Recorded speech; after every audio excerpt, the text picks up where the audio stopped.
What's going on, everybody? It is the 5th of January, 7 days away from the old 41st birthday, and we're back. I know I said I was going to be back on the 1st, but it's the 5th. A lot of stuff going on in the family, and took a little bit of time to get here. But guess what? We got a new friend with us here today. I met this gentleman about 2 weeks ago. We really hit it off. He is he's a South Carolinian. His name's Freddie Colton. My friend, good to see you. Hey, thanks for having me, brother. We actually met New Year's Eve, ironically. So we didn't have him here on the first because we had a pretty crazy night. That's right. And we hit it off. We talked a lot. You're a fellow YouTuber, and we really got into a bunch of things. And I gave you a text and a call this morning. And I said maybe we should do a show together and discuss what's going on, because so much is taking place right here, right now, in real time. But before we get into any of that, I definitely want to say a big shout out to our friends over on pill.net over there on YouTube as well, and Rumble. Shout outs to all of you for sure. Legends. They are legends. I love that. We're going to be talking today about Tim Walz. We're going to be talking about Venezuela. We're going to be talking about Colombia, and I'm not talking South Carolina. I'm talking about the Colombian leader calling out Donald Trump, come and get me. We have Cubans talking about come and get me. And we also have Lighten the Loafers, Mr. Lindsey Graham, saying the exact same thing, and that should not rub well with anyone. So we have a lot to take part in here today. I just want to say a big shout out to everybody over there on Build 5,000 Gold Pill Challenge. Please help out and share the stream, like the stream, hit the notification bell. And that should be it thus far. Freddie, listen, you are brand new to the show. Stopping by and hanging out. And I really appreciate you doing so, man. It's good to see you. How's your day going thus far on this beautiful Monday?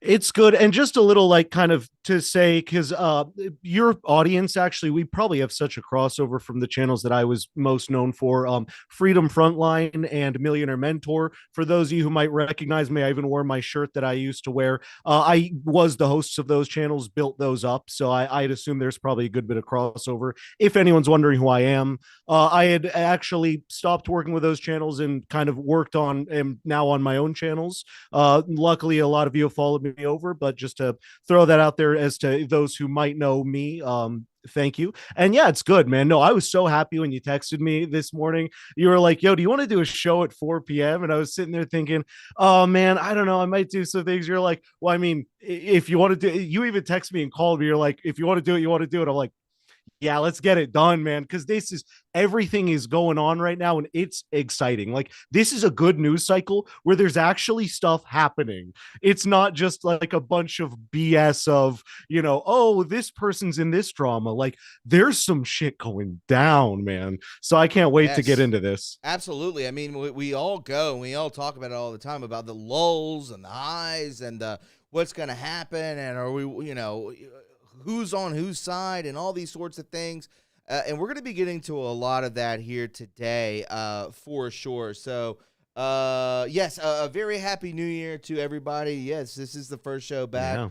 Yeah. So very happy new year to each and every one of you. Show that love. And again, this is Freddie Colton.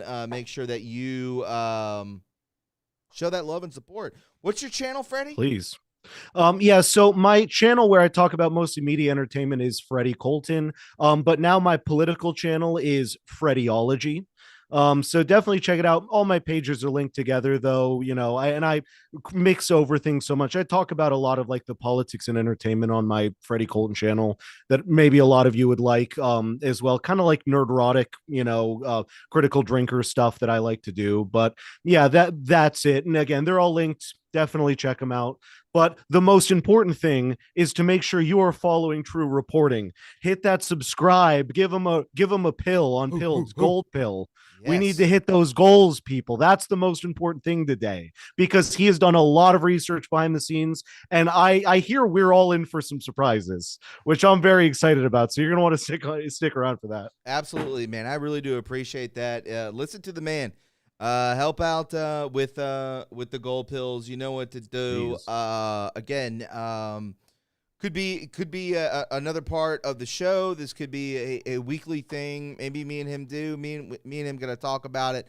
But we're Yeah. gonna go ahead and get into it. And as you guys can see right here, bada boom, bada bang, up on the big board above and below. I want to let everyone know that, listen, there's merch that's out there. If you want to grab some True Reporting merch, you want to buy a trucker hat, you want to buy, a golf shirt, you want to buy a zip-up hoodie, Oh, sick. or just a hoodie, just go ahead and grab that stuff. That's from Rise Attire. Good people, great guy, also part of Greenville, South Carolina. A lot of Patriots here in South Carolina, and that's why everyone's moving here. But don't bring your politics down here if you are from New York Yeah, or leave it at the California. We door. don't want it. We don't No. want it. All right, Freddie, let's go ahead and get into it. So Let's do it. it says here from Breitbart, disgraced Governor Tim Walz has now officially dropped out of the governor's race, which is, it's in due time. I think this guy I think so. is going to see a prosecution. There is too much of a limelight on him. Yeah. In my opinion, this guy's a fall guy. I think that he's a joke. I think we all can realize that he is 100% a joke, and he's dropping out of the race. I think he's actually just been 100% exposed. So, disgraced Governor Tim Walz, a Democrat, announced on Monday, today, that he will drop out of the 2026 Minnesota governor's race. Can you even imagine that some people were talking about running this guy for president? How embarrassing Oh my is God. that?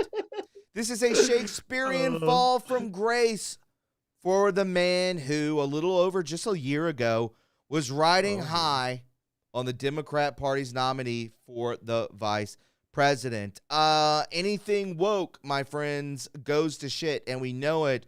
Walz released a statement Monday filled with a lot of whining and blame shifting, that's all that they do, over the exploding Somalia fraud scandal, and then got to the bottom line, which is, listen, I've decided to step out of the race and let others worry about the election while I focus on work. You might need to be focusing on lawyers, my friend, because that Yeah. scandal, that Somalian scandal, is massive. One of the biggest ever that has been out there. And we, Freddie, my taxpayer money, your taxpayers' money, everyone in the chat's taxpayers' money, especially if you're a Minnesotan, if that's how you enunciate it. Listen, I'm telling you right now, your money is being scammed and taken away from you, and you know it wholeheartedly. Freddie, your thoughts on Mr. Walz before we get into something that I'm going to throw a curveball at you with when it comes I'm to excited his for that one. immunity. Yeah. All right. So here's the deal, everyone. We know this. The Democrats at this point are in this bubble that they've been for so long, and we're finally starting to see it to burst, especially the Charlie Kirk thing. I think like really opened things wide where I was like, whoa, they're getting consequences for their action. What? Like, oh my God, finally, like the relief I feel, because I am just someone who, look, I lived for a few years in Philadelphia. I'm from the South. I lived a few years in Philly, and I literally got assaulted. Here's a fun story for you. I got assaulted in the street. Well, I was going to work at my shitty server job. I was broke as heck. I was young 20s. And this is right after Trump won, 2016 area. Sure. And a black dude came and assaulted me, hit me in the face. He goes, "You fucking Trump." And like literally, I was a Trump. I wasn't supporting. I was just walking to work, not wearing red. You were a So it's white like guy. those. Yeah, well, and just that aside, the politics of it was okay to be a leftist. My takeaway is it was okay to be a left who hates and hits a right, but if the right does it, it's a problem. And we've been seeing this dynamic. So you're saying that Tim needs to lawyer up. I agree, but the funny thing is Tim doesn't understand what's happening because he's been getting, look how old he is, been getting away with stuff like that. I mean, we even know our former President Biden, whatever you want to call him, was a plagiarist, like kept being a plagiarist, kept provably. This is not an allegation. This is just what we saw. Sure. Plagiarizing things from people. So like what, and no consequence. So like this is exciting. Like I'm, you see how joyed I am. Like, yes, they're finally getting some shit. Like that's all of this makes me so happy. So yeah, please jump into the rabbit hole here for us. I will, and I'll just say this is when we all look at this man, the exposure has come on so quickly. This guy was at the top of Mount Everest and is basically snowballed into a dumpster fire, which that is the whole Democrat Party. If the Republican Party can keep their wits about them, because as of right now, and I'm letting everyone know that when it comes to the Republican Party, there are some loose screws that are taking place, and it is what it is. We're witnessing it. We're seeing it within the FBI, all the three-letter agencies, these things, and so forth. But this is on a massive scale. Everyone's heard about this. And the fall of Tim Walz, the fall of all of this money laundering, more and more so, is going to catch up with them eventually. And you say, I want to see heads roll. I want to see prosecutions. I think we're all in the same boat we want to see this happen because we haven't seen it yet.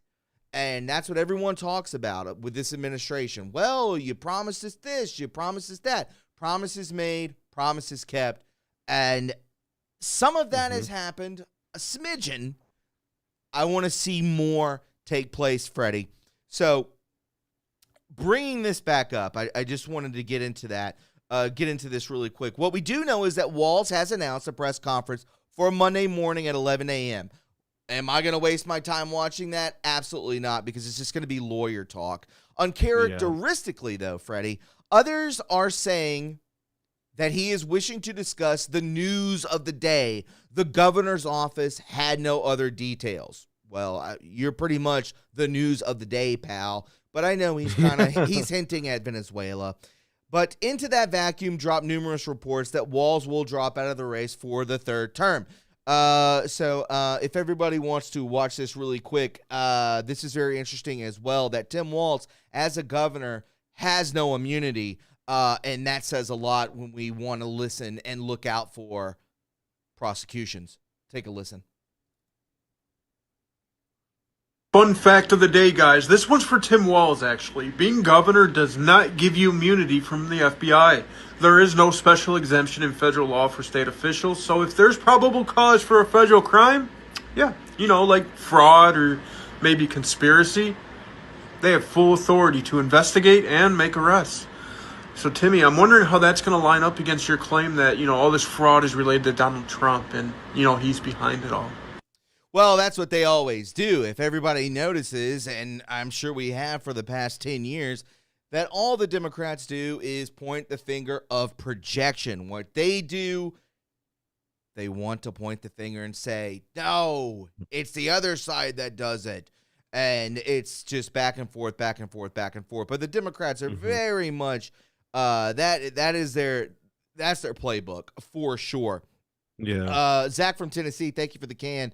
2026, the year of the boomerang, the 250th year celebration of the United States of America returning to the Republic. And I like that, and I like that a lot. And Zach, I appreciate the text this morning, brother. I really do. And I'll get to the other thank yous because we had a big donation already just now. Please share and like, notifications, all that kind of jazz. But again, what we're looking at in this video, Freddie, is that that governors do not have immunity. That they are in line. Thank God. To be prosecuted, to be held as a civilian And the amount of money, millions and millions and millions of dollars. Imagine anyone in this chat, in any chat, whether it's in Rumble, Pilled, YouTube, or you and I, Freddie, if we were embezzling money, if we were withholding funds, we would already be in jail. Of course. So again, as I go from the beginning, is this the fall man? Is Tim Walz the fall man? He certainly is a joke. Let me know what your thoughts are on this when it comes to immunity with the governor of Minnesota.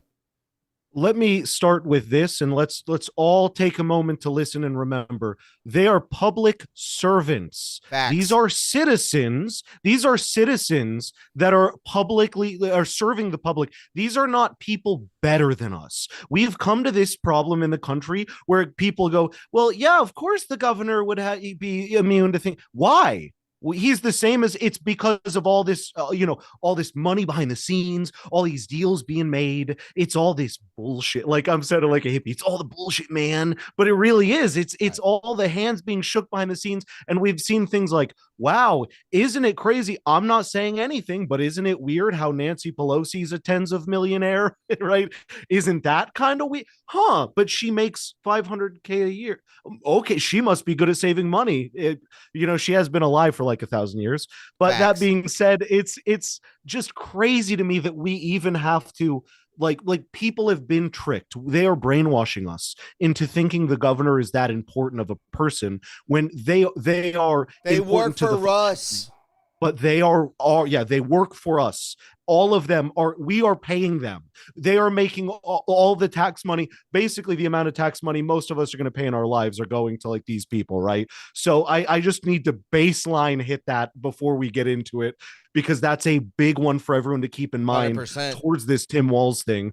But on top of that, I do think that saying that Tim might be the fall guy in this situation, it's interesting because, man, how did all of this happen just with the governor also outside of that playing the game of politics actually is not so important that I think you could be getting away with this without tons of people knowing, right? Facts. I mean, this whole daycare thing, let's just put it like this. You guys think that Tim Walz, the guy who's like only worried about the dumbest things, is explicitly running and like there's no one filing anything, or it's just him who knows? Of course it's not.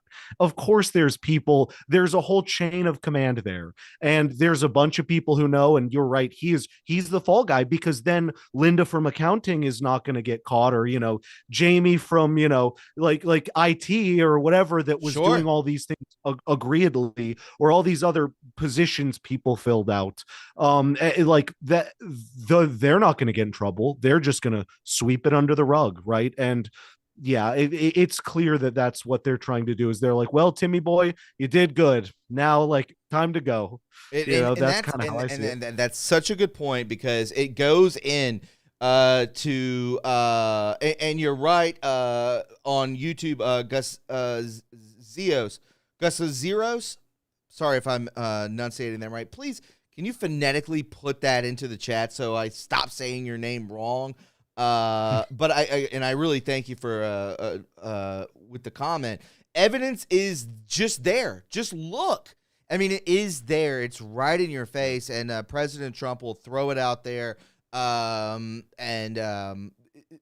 What's very interesting is that, like I was saying, these lackadaisical three-letter agencies, the FBI, the NSA, the CIA, can cover up things. And then you have on-the-ground investigative journalists that are blowing this thing wide open. Guess what? As everything we've been saying for 10 years, chat, we are the news. This is the news. Because they're not, I mean, and again, I don't know much about that guy, Mr. Shirley. I believe that's his last name. I'll just let you know. This guy's done a great job and exposing everything, and I could get into this pretty quickly. Reposted by Elon Musk as well, which is huge. For those with eyes can see. Absolutely, chat. 100% on that. But this guy is, I 100% agree, is the fall guy. The Democrats, what do? at best. What do they do the best of?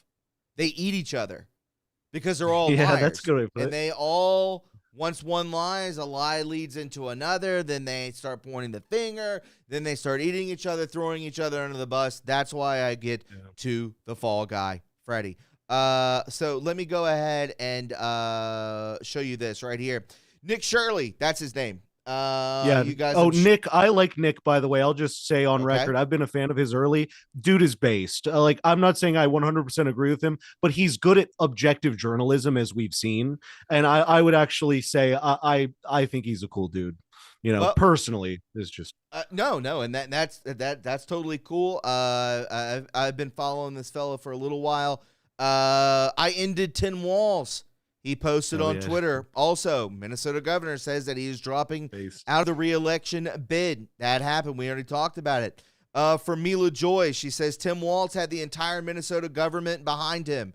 Nick Shirley had an iPhone and a couple of social media accounts. David and Goliath of the 21st century. Did this kid just end Tim Walz's career with a smartphone? Talk about power to the people. Great work, Nick. You should, from Nick Shirley says, you should have put Minnesota, and I'll blow this up for you guys so you can see it, but you can see his main tweet right here. You should have put Minnesota first, Tim Walz, when you had the chance. Instead, you let billions of dollars of fraud happen across your state. Anyways, I hear Quality Learning Center is hiring. Folks, what's taking place in Minnesota is huge, and they're taking a dip, and you can see right here, I ended Tim Walz, and Elon Musk said, thank God. I mean, this guy, listen, I don't think he's going to be pushed. Even if any of this ever came out, let's just say all of it was swept under the rug, I don't see this guy being pushed across the finish line, even by the Democrat Party. I'm just letting you know. That's just my opinion. We all have one. I just do not see him being the one being pushed across the finish line. If anybody, it's going to be Gavin Newsom or some psychopath like that. It's going to be Gavin Newsom, or they're going to try AOC, maybe a team up between them. They might try the Hillary thing again, but I think we all know that's not going to work. No, so unlikable, so strange, so weird. There's too many memes made about him. Meme warfare, it's still a real thing. So again, I don't think this guy was ever going to make it across the finish line, which is hilarious. I want to get to some thank yous really quick over here on Pilled and with some donations. Jack Attack 17, thank you so much for the cookie. I appreciate it, big dog.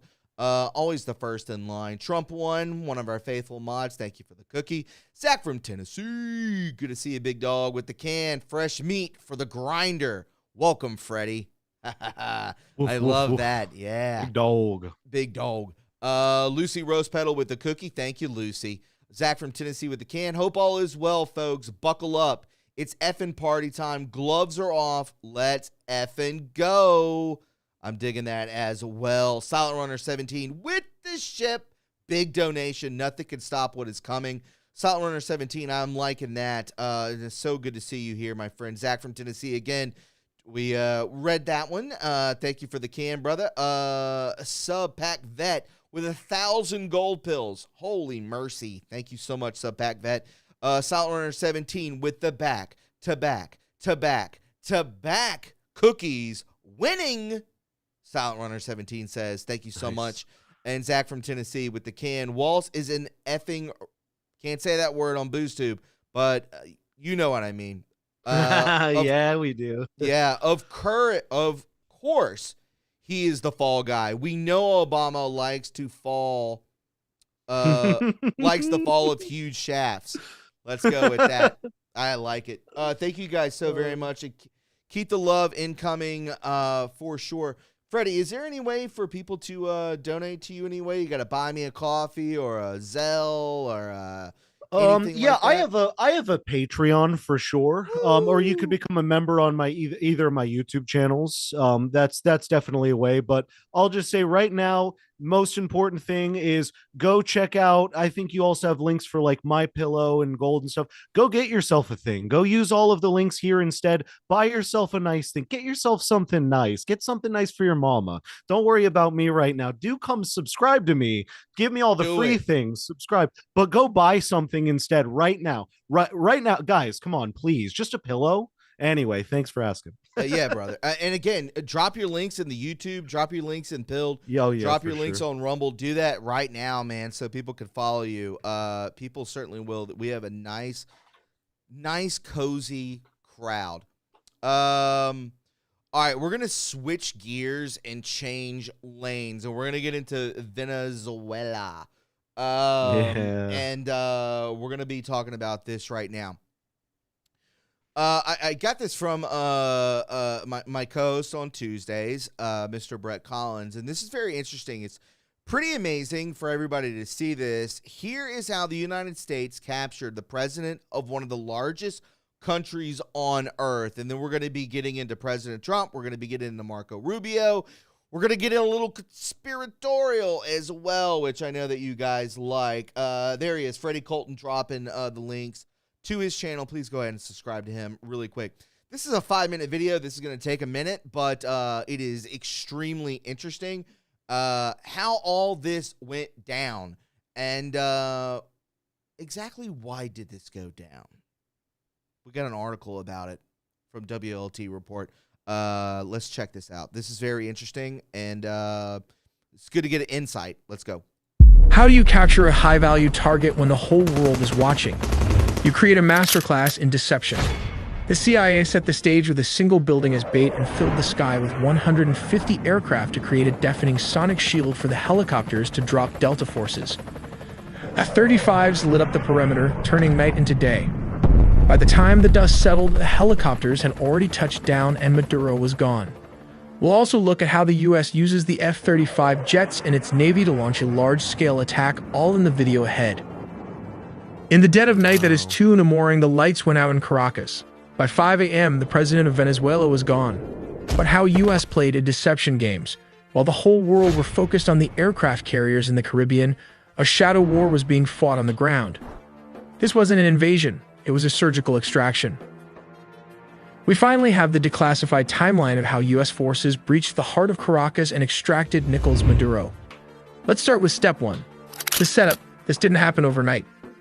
For months, the U.S. had been tightening a naval quarantine around Venezuela. The U.S. Gerald R. Ford Carrier Strike Group and the U.S. Iwo Jima Amphibious Ready Group were parked off the coast. The pretext was clear. The U.S. designated the Venezuelan government a narco-terrorist state, specifically targeting the drugs lords, but while the Navy squeezed the coast, intelligence assets were tracking one man. They waited for a specific window, a moment where Maduro was stationary and vulnerable. Step 2, the strike. It began at exactly 2 in the morning Venezuelan Standard Time. High above, several F-35 stealth fighters punch a hole through the enemy lines, destabilizing their anti-air defenses. Like these Russian S-300 missiles located all over the strategic high-value target. With the skies cleared, the path opens for Delta Force helicopters to fly straight towards the mission. Here comes the deception as the helicopters flew. The jets started firing with more strikes as it hit Fort Tuna, the main military base and command center, and La Carlova Air Base, destabilizing Venezuelan air support. Reports from the ground described widespread explosions and a sudden communications blackout. The chaos wasn't the goal, it was the cover. But how did the raid happen? We have to look at step 3. And before we get into step 3, I'm going to go ahead and pause that right there on step 3. I was the one, and I'm sure many other content creators, whatever the hell you want to call us, we're saying, you know, especially on the left, we're saying we're getting into war. There's boots on the ground. What was I told you guys from day one before this even happened. You could go back. I believe it was. I looked at the thumbnail. I think it was 28 days, 32 days ago that I said, you actually think that they're going to bring in American soldiers? Just grunts. And I'm not saying just grunts in a derogatory fashion by any means. I respect the military so very much. I'm talking about you're bringing in Delta Force. You're bringing in a frogmen. You're bringing in Blackwater. You're bringing in people of the night with capabilities and technology that far exceed anything that Venezuela has, a third world country. You're going in there. You're bringing in special ops. And you're going in there and you're extracting someone that is a problem, that oversaw the stealing of a country's election. You're not sending in troops. This isn't boots on the ground type ordeal. Mm-hmm. This is basically go in, get out. But now we're seeing that there is something very massive going on with Venezuela, where you have a posturing of aircraft carriers with F-13 Hornets, F-15 Hornets flying in, blackouts, bringing in the special ops, the Blackwater, the frogmen of the Marines, these sorts of situations. This was an extraction that was carried out magnificently. Mm-hmm. And I know, Zach, from Tennessee, you are former of one of those. Ladies and gents, he says, when the gloves are off, do not F with America. You stand no chance, America, he says. And that is 100%. I repeat, do not F with America. This is game over. And I see this going into other countries. I do not see boots on the ground per se. These are special operations going in and doing the deeds of that. So before we get into step 3 of this, of Venezuela, and this breakdown, which is fabulous, and a big shout out to Brett Collins. I grabbed this from him. Freddie, your thoughts on this thus far? It's pretty impressive, no? First off, my thanks to all of the men and women who have served our country. Like, I am a huge supporter of our military. Facts. I have a lot of family in military, and random fact about me, actually, my uncle, I'm not going to give specific details, but was very high up in Delta Force, and has been very involved in this kind of stuff. So yeah, we'll talk behind the scenes. I'll tell you some stuff in private over a beer, but there's some things that I probably shouldn't for public. But I'll say this: I've heard some cool stuff, and I've heard some things like them doing this, and this is, I mean, dude, I'm getting chills. Like you said, you had some stuff that was a good twist, and I was like, we're not even halfway through that video. I know, dude. I'm seriously have goosebumps, like thinking about how amazing that was. And the best part about it is this is how we need to spend our time and resources, by the way, not on fake schools or fake daycares. What a great opinion. This is what we should be focusing on. I understand making America great again. I understand, refilling our oil refineries and bringing back power to America, that we are, again, a superpower, bringing back taxpayers' money and showing love to the American people instead of letting us struggle. This was a problem. We went into a hornet's nest, a smaller hornet's nest. This isn't China. This isn't the CCP, but there are definite connections. We'll get into that. But we went into a smaller hornet's nest, and we disabled it for the time being. And we're basically running that country, which we'll get into the left and their thoughts on that. But continue with what you were saying about how exciting this is and how because we're not starting direct war. I think one thing you and I talked about is I just want to be very clear. I don't think that our military needs to just be used randomly, or just like send them all in to go get, like, this is the kind of operation that we've effectively done something that, from my perspective, what I've seen, seems to actually be better for everyone, not even just like us, but the country, and it's going to be better worldwide. This is as you said, it's more of a hornet's, it's more of a like small hornet's nest, you'll say, or whatever, and like it's not the whole beehive or the whole, it's just like it's this little. So that being said, because there are those other powers, but it's great to see that we can, this is almost the mature way to handle it. And again, I would almost say never that we should go over to the countries and do that kind of thing, but there's certain times where, again, I think this is it. And this goes to also say, like, we need to treat our military better, our veterans better. I'm not going to get too far off on this, but I mean, it's unbelievable how these men and women do stuff like this, and then they get out of it and they're like, by the way, good luck. It's like these people are doing this is why our world works. I hate to say it. Like, this is some of the stuff that's like tough to, I know some people can't handle. They're like, well, America shouldn't go doing that. I'm like, yeah, well, he shouldn't, be, I'm not going to get into too much for YouTube's sake, but he shouldn't be doing all the bad things that he's doing. It's just not good. So anyway, like I said, I'll just land it there on, yeah, I'm so excited to see the rest. Yes, you got me ready. And we're gonna step it up a notch for sure. After this, we're gonna hear what President Trump thinks about this, and going into Venezuela, and you're gonna start hearing stuff already that you're hearing from Colombia. You're starting to hear things from Cuba. That, you want to come take me? Then come. What is this, a wrestling match? Is this WWF? What are we doing? This is Zach from Tennessee. Again, this operation is JFK's dream playing out in real time. I love that too, Zach, for sure. I believe that this was a place, a smaller nest, we will say, of straight up narco terrorism. And as President Trump has said, they're our neighbors, but they're kind of on the bad block.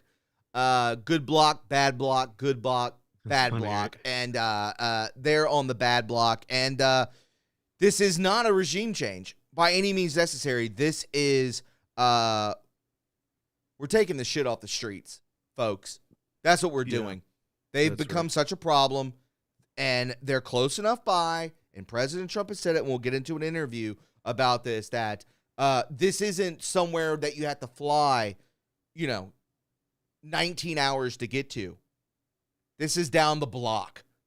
Why don't we take care of things that are close enough coming into our maritime area of ocean, our great point. Yes.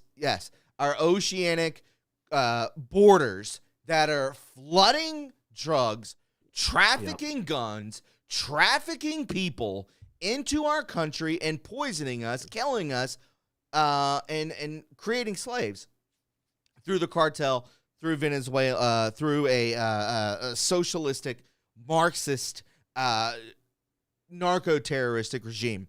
But we're going to get into step 3, which there's a curveball with this, folks, and I'm going to go ahead and get into it after this and an interview. So stay stoked on that. If you're enjoying the show, if you're enjoying me and Freddie hanging out, please show that love. I would really appreciate it. I know he would too. Please follow him on his channel. Please help him out with his Patreon. I'm banned from Patreon. I'm literally banned from everything except Zelle. I have that's it. That's all I have. Okay, wow. I don't think we talked about that. That's crazy, man. Yeah, I know. I'm completely banned from everything. So if you want to show love, it goes straight from Pilled. So you guys want to show that love and you're enjoying the show, please do so. Share the stream, subscribe, all that kind of jazz. We're back. It's 2026, baby.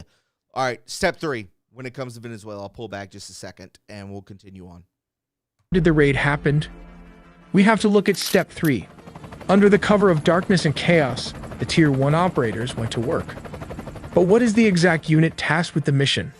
It is the Delta Force, one of the most elite secretive special forces units in the U.S. military. Witnesses in Caracas reported low-flying aircraft skimming the rooftops, flying well below radar coverage. The team breached a secure compound believed to be a safe house within the massive Fort Tuna complex.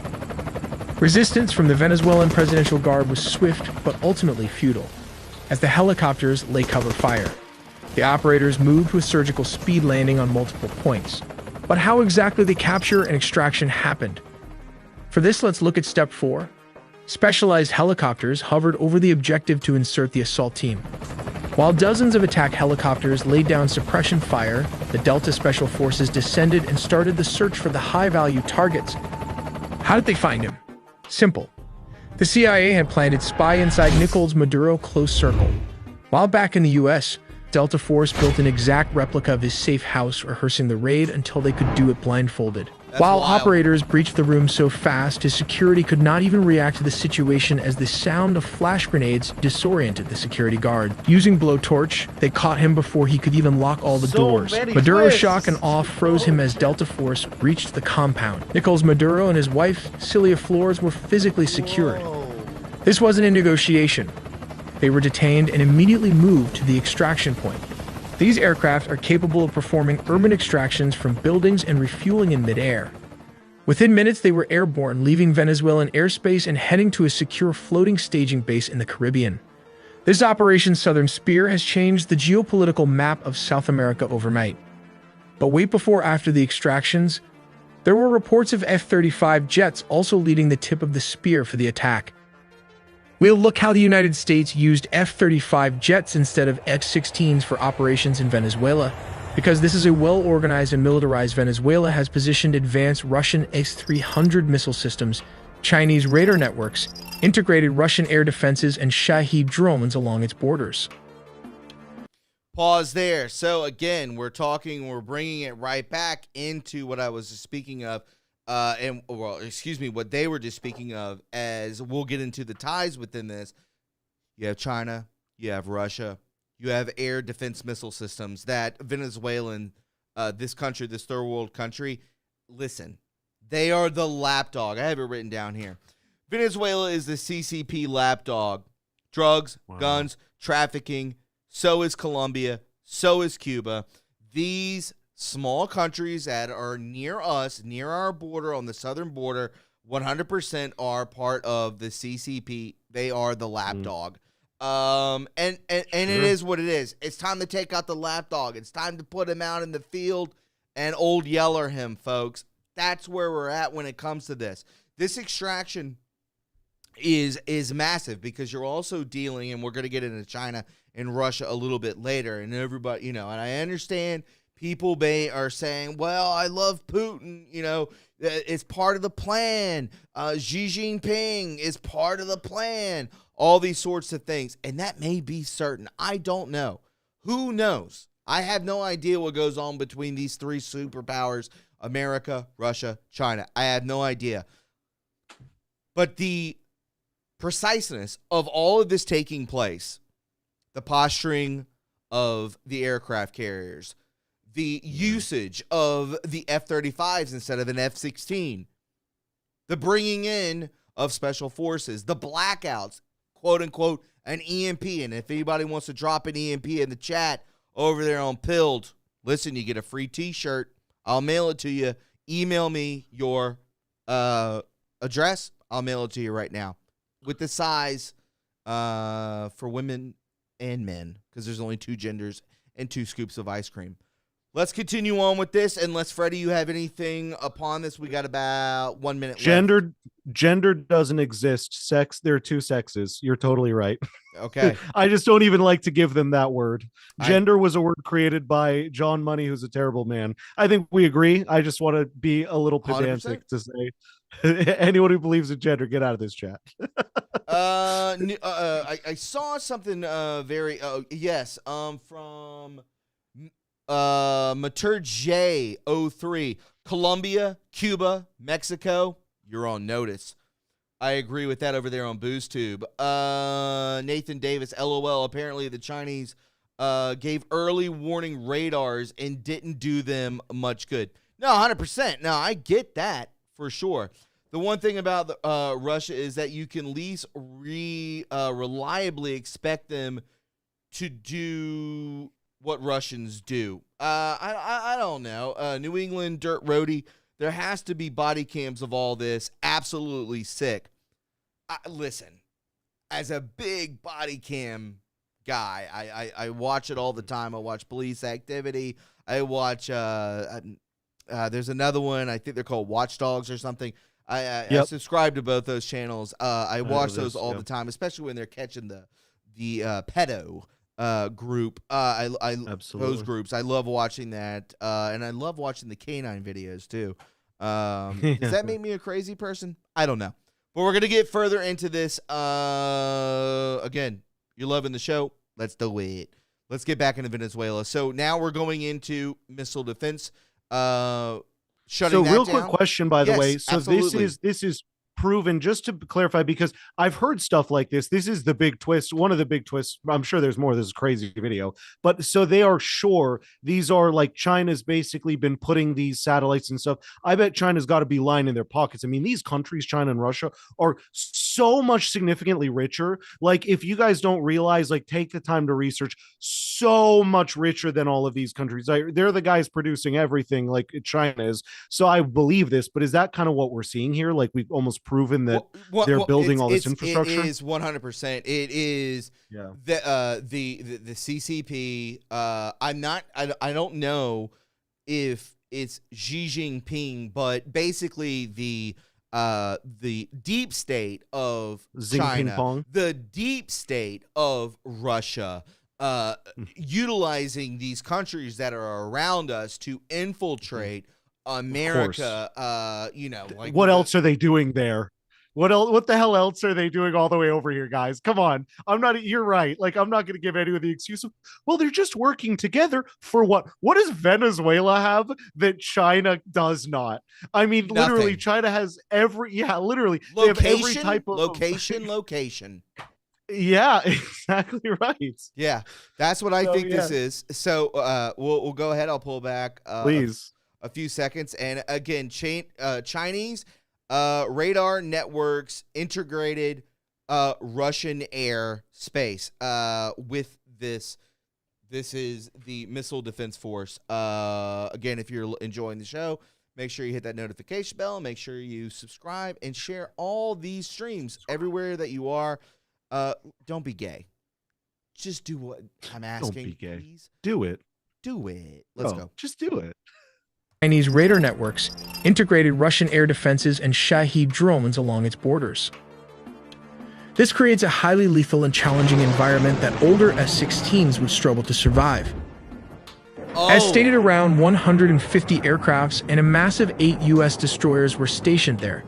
It also has 3 amphibious aircraft carrier and surveillance plane to turn it into a massive command and control juggernaut capable of overcoming a modern military's air defenses. Signals a readiness to counter Venezuela's entire air defense network if necessary. But why Venezuela Air Force failed to intercept? As of 2025, Venezuela's fighter jet fleet consists mainly of approximately 21 Sukhoi Su-30 multirole fighters delivered by Russia between 2006 and 2008. Which now form the backbone of their combat air power. Additionally, they maintain about 5 operational F-16 Fighting Falcons from an older batch, including 3 single-seat S-16As and 2 two-seat S-16Vs. These S-16s are aging and suffer from limited maintenance and part support due to U.S. sanctions. So, there we go. That breaks down to what we were just looking at just now, like I was saying, old-ass planes. That's where we're at. This was way bigger than anyone ever imagined, and we do have updates on this. I do have a death count that I found over on 8kun, and we'll get into that as well. But we're gonna be getting into. I need to make another screen for this, but that's okay. Let's go ahead and get into President Trump. But any final thoughts on what we just watched when it comes to the outdated versions of these planes that were, I guess, put there in place by Russia? It's just amazing. That are from 2006 so cool. and 2009? Yeah, that's the thing. It's amazing. Our government. What I love is that we were able to surveil this. I mean, obviously, again, it's so suspicious, right? And it tells so much that they're giving them the leftovers like that. But I think it's so funny that like I love that our government, to see they can kind of affect change like this, and like really. Sorry, my cat's yelling. I'm about to go deal with her in a second and just feed her. I can't even hear it. But gravy. Okay, no worries. Sorry, I just didn't want to bother the audience. But yeah, anyway, basically, like it's just amazing to know that our government was able to pull all of this off with really minimal, and I don't know the casualty exact, but really minimal. It's low stuff, right? Yeah, and it's like trying not to hurt too many people. And so I'm excited to see more about that. But yeah, sorry, let me make sure my cat's You're all totally right. I'll fine. be right back. I can't. I'll just let everyone know. Like right now, it's like the casualty effect of all of this going on. We're talking about, perhaps somebody threw it into the chat. I don't know if that is exact, and I don't want to tell tales out of school. But when it comes to a shutdown, a blackout effect of an EMP, was an EMP used? I don't know. But with the casualties that I've been reading, and anons are out there, a lot of autists are out there that are on ACUN that are telling us that I don't think it's these aren't casualties like of people. These are like people that were part of the Venezuelan CCP, maybe perhaps the Russian military. We don't know. I don't think that these were casualties of the public. Just letting one know. Double Odd says, I bet this operation was very educational to Russia and China. Yeah, fuck around, find out. And I've seen that in the chat a lot, for sure. Zach from Tennessee says, and thank you for the can, while our F-15s can shoot down satellites, they hate us because they ain't us. And that's very true. Literally, yes. And it's very real. Guys, continue to help out the stream. Continue to help out our first show back. It's good to have our good friend here, Freddie Colton, hung out with this guy in real time. And we hit it off, and I said, yeah, I mean, we're part of the same friend group. Like, that's the thing, we've been hearing about each other a little bit. That's the craziest thing, is like we just happen to be a part of the same friend group, and we're both political YouTubers, like, or content creators, whatever you'd call us, I guess. But that was so wild, isn't it? Well, I told you that night, I was just saying, like, I mean, what are the odds of two people meeting that in Greenville, South Carolina, too? Wasn't even Greenville, bro. A much smaller town. Yeah. True. Yeah. I don't want to dox us, but yeah, just letting everybody know. 8K? Are we talking about 8K gold pills? That'd be great. Let's do it. Trump won, one of our faithful mods. We love her to death.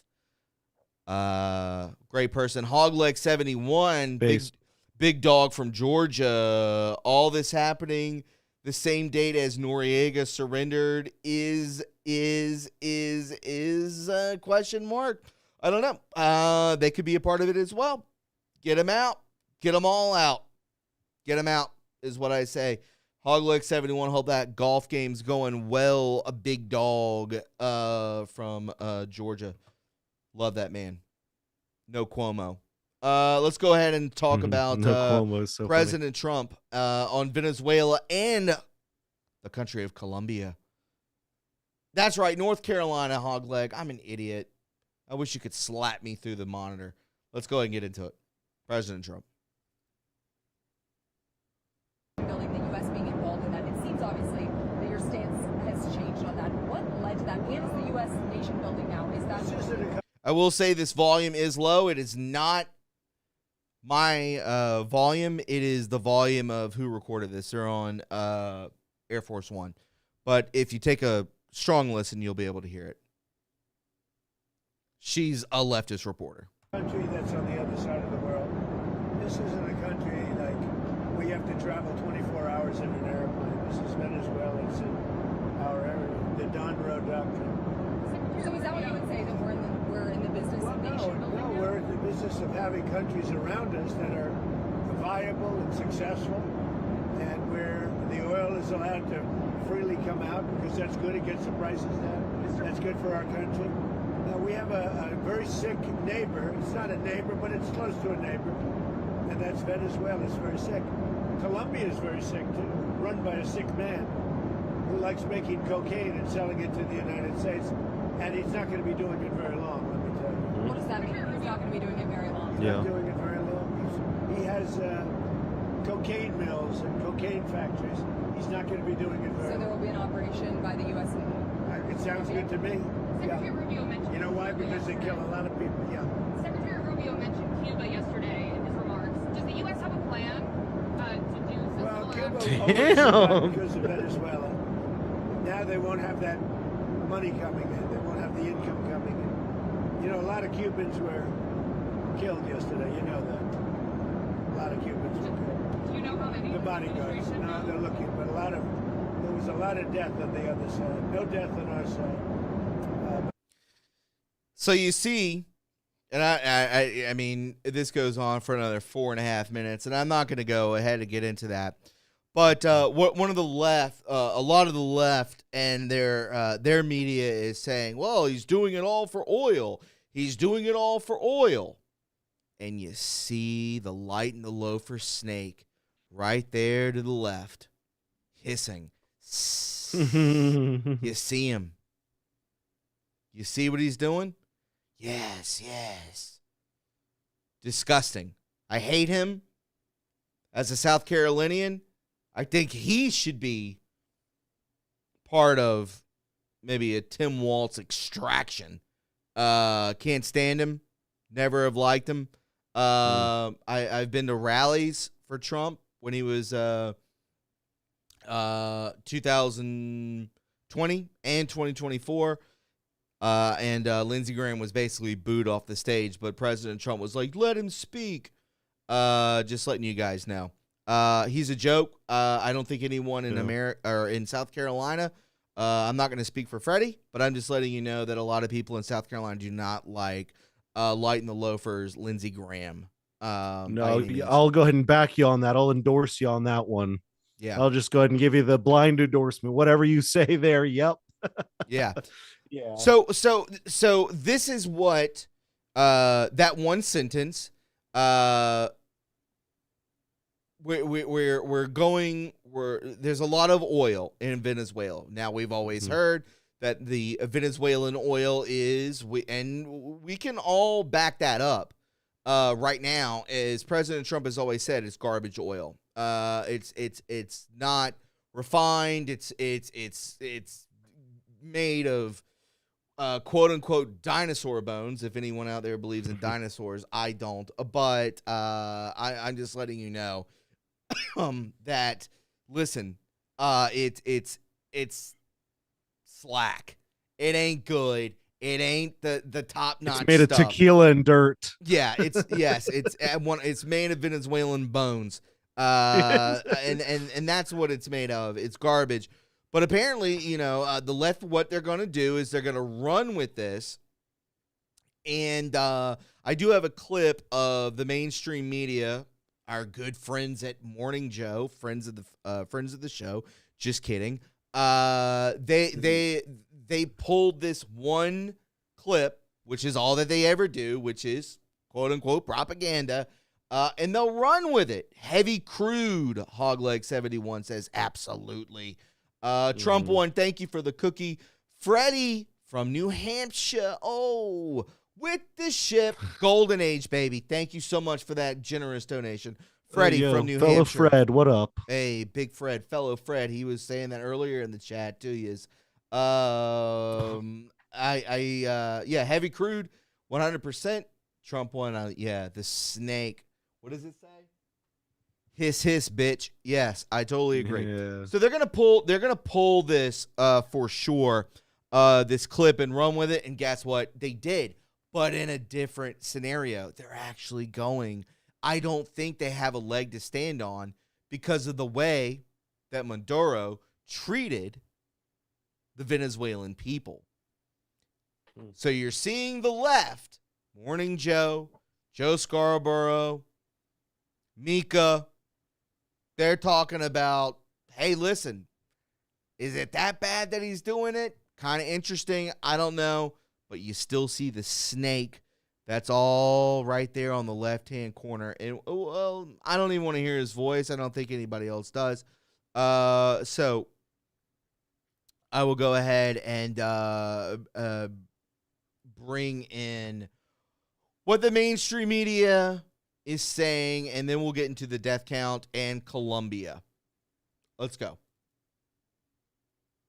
believe in this, that, America is the bright, shining city on the hill. And that means that we promote. Again, this is Morning Joe. This is not Fox News, which is very interesting. So this is what the mainstream media thinks of this. It's almost surreal that they're like, oh, this is actually a good thing that President Trump's doing. Have you ever heard them agree? No one has. So let's continue on with Maduro en route to the New York City courthouse, which he should be there now. Let's listen to what Morning Joe and the mainstream media is talking about.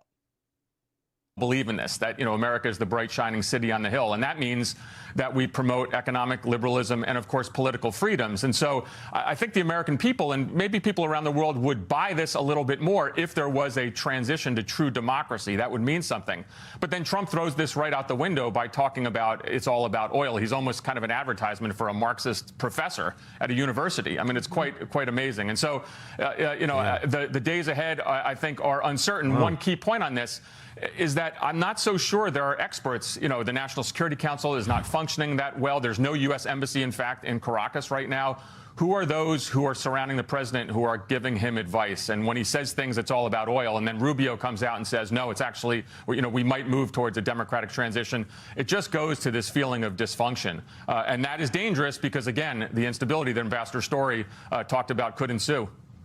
Yeah, obviously it's important for the White House to get a strong, clear, coherent message about what the roadmap is ahead and what that transition to democracy looks like.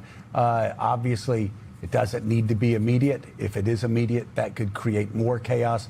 But there certainly needs to be a time frame for new elections for a country that democratically elected a president in 2024 and then had that election overthrown by the man who is now getting into that van. Yeah, you're watching live pictures of that democratically a stolen election on, and I'm just doing this with YouTube, that a democratically stolen election in Venezuela is not kosher, that it is not the right thing to do. Wow. It's almost surreal, isn't it, folks? Oh, it's unbelievable that Morning Joe, that Zika, whatever the hell her name is, and Joe Scarborough say, guess what? This is okay. Folks, can you even believe that? This is so wild. It's surreal at this point that this man should be, did this happen in Brazil? Remember when that took place? And then the leader of Brazil had to flee Brazil to come into America. I can't think of his name. Somebody help me in the chat, please. That fled Brazil to stay at Mar-a-Lago because of death threats that he was going to be killed. Is that man not jailed right now? Isn't that what took place? Somebody let me know in the chat, please. What was his name? But this is okay. Are they changing the tide? Are things happening? I don't know. Freddie, your thoughts on what we're looking at right now and with Morning Joe and the MSM saying that this is A-okay, that this is taking place. Man, Bolsonaro, thank you. Yeah, thank you. Also, yeah, thank you everyone in the chat as well. I appreciate all the nice words, by the way, that I haven't responded to yet. We're just getting so into this one. But yeah, man, this one is wild. This is the flip-flopping to me. It's just tiring because also like it was totally okay when and this is okay to say on YouTube because this is true. Kamala did not win the primary. She just was pushed into that position. Correct. That shouldn't be okay.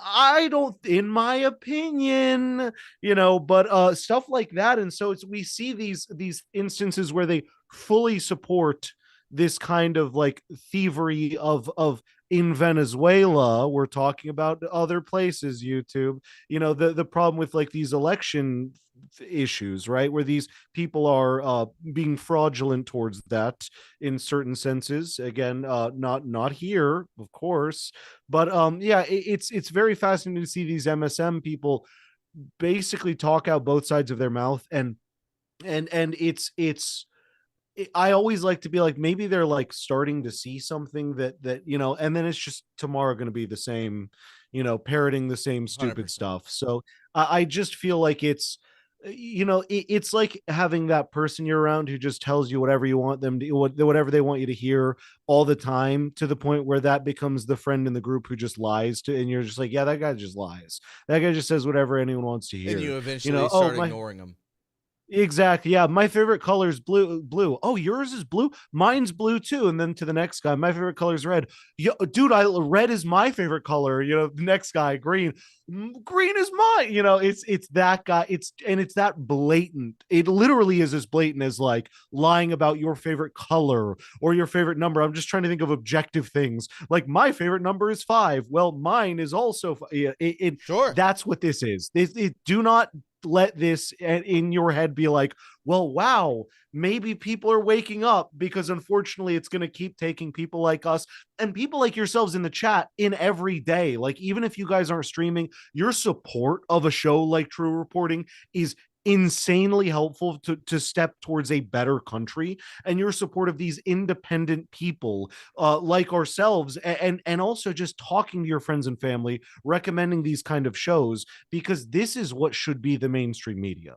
The fact that True Reporting gets ostracized for speaking about things to where we have to literally still be careful. Like, we can't talk the way that we talk personally. You have to understand that, like, we have such a good back and forth in person as well. We had so much fun. Like Thomas and I get along on such a perfectly intellectual level, but even to the point where we discussed at first, we're like, all right, so like, let's maybe not say these things. Let's maybe not say, and it's not because we're fraudulent in the way that we think or are. It's because we are balancing this. But of course, if we were on the left, we could be like Hassan Piker and say things that I don't even want to say on your platform, because if I did, even in the context of saying Hassan said it, you might get banned. It's crazy. And so that's just it. It's a circus. I don't know. Is that it's just, no, it makes stupid. complete sense of what you just said. Again, it's in our personal lives, I've met Freddie, I think 2 or 3 times for sure. We hit it right off. We had the same friends that were like, hey, this guy's a YouTuber, this guy's a YouTuber, whatever, content creator. It's so gay to say. Whatever you want to call us. It sounds so gay, right? But again, I think we're reporters, by the way. I think we're actual reporters, because we're talking about the news from a factual perspective. That's what I think we are, because we're not giving too much of our opinions. We are, but we're also being like, but here's the fact. Correct. If you think you disagree with us, that's okay. But we're talking about so that's why I say, I think that's what we do. Yeah. But please continue. No, we're not trying. Obviously, that there's no swaying involved. I mean, you guys have known me for almost a decade now. By the way, what is it? 2018 to 2026. How many years is that? 8? Is that 8 years? Solid 8. On January 1st, this year was 8 years of me doing this. Congrats! That's crazy. Yeah, that's insanity. So, and you guys, some of you have been here from the beginning, and I hope to gather steam over there on YouTube. But I'm glad. There are some names that I do recognize from way back in the day, which is good to hear. But this is what Morning Joe is talking about, and just like Freddie was saying, I take it as a grain of salt. They're agreeing with it. It's whatever. But a lot of normies, a lot of boomers, no bang on boomers. Just letting you know. No heat on boomers at all. Just letting you know that a lot of the left-wing, middle-of-the-road folks, people who don't care or really understand what's going on, don't understand the internet, they're going to see that and they'll be like, maybe he's doing a good thing for once. So that's what the MSM is talking about. I do want to show you this really quick, and I'll bring it in onto the screen as you guys can see right here. As you can see, just in, we were talking about this. The death count from the military attack on Venezuela right here by the United States has risen to 80 between civilians and members of security forces. Now, where is this coming from? That's what when I'm they curious mention civilians, it's coming from the fucking New York Times. Okay, I don't believe it anymore. Never mind. So are you just no going way. to throw in civilians? I understand casualties of quote unquote an extraction. This isn't a casualty of war. But again, this is from the New York Times. They have to throw in civilians. Also, there's no number. Let's just be clear. They say it could be one civilian, two civilians, and 78, 79. 100%. And we just saw in that video we all just watched together that it was insanely well thought out, well crafted, practiced, rehearsed. They've literally been putting it together to get it done on this specific area near the ocean. There can't be that many civilians around. They wouldn't allow it. You think they just allow civilians to mill about nearby all this military stuff in Venezuela? You think they even have half the freedom to go near? Like, so that's the other thing is like maybe there was like a civilian or two that technically but also worked for these people. So are they a civilian at that point, or are they part of this regime?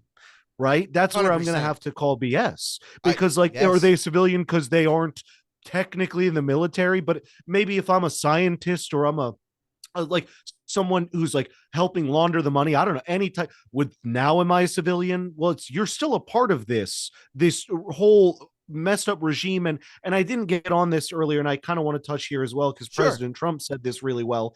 The whole thing is they're sending so much stuff over. They're taking so many lives. I bet so many of us know people who have overdosed, unfortunately, gotten addicted to drugs, and gotten and also the United States has more slaves. So I shouldn't say just the US, it is North America has more slaves than anywhere else in the world, because these people traffic them here.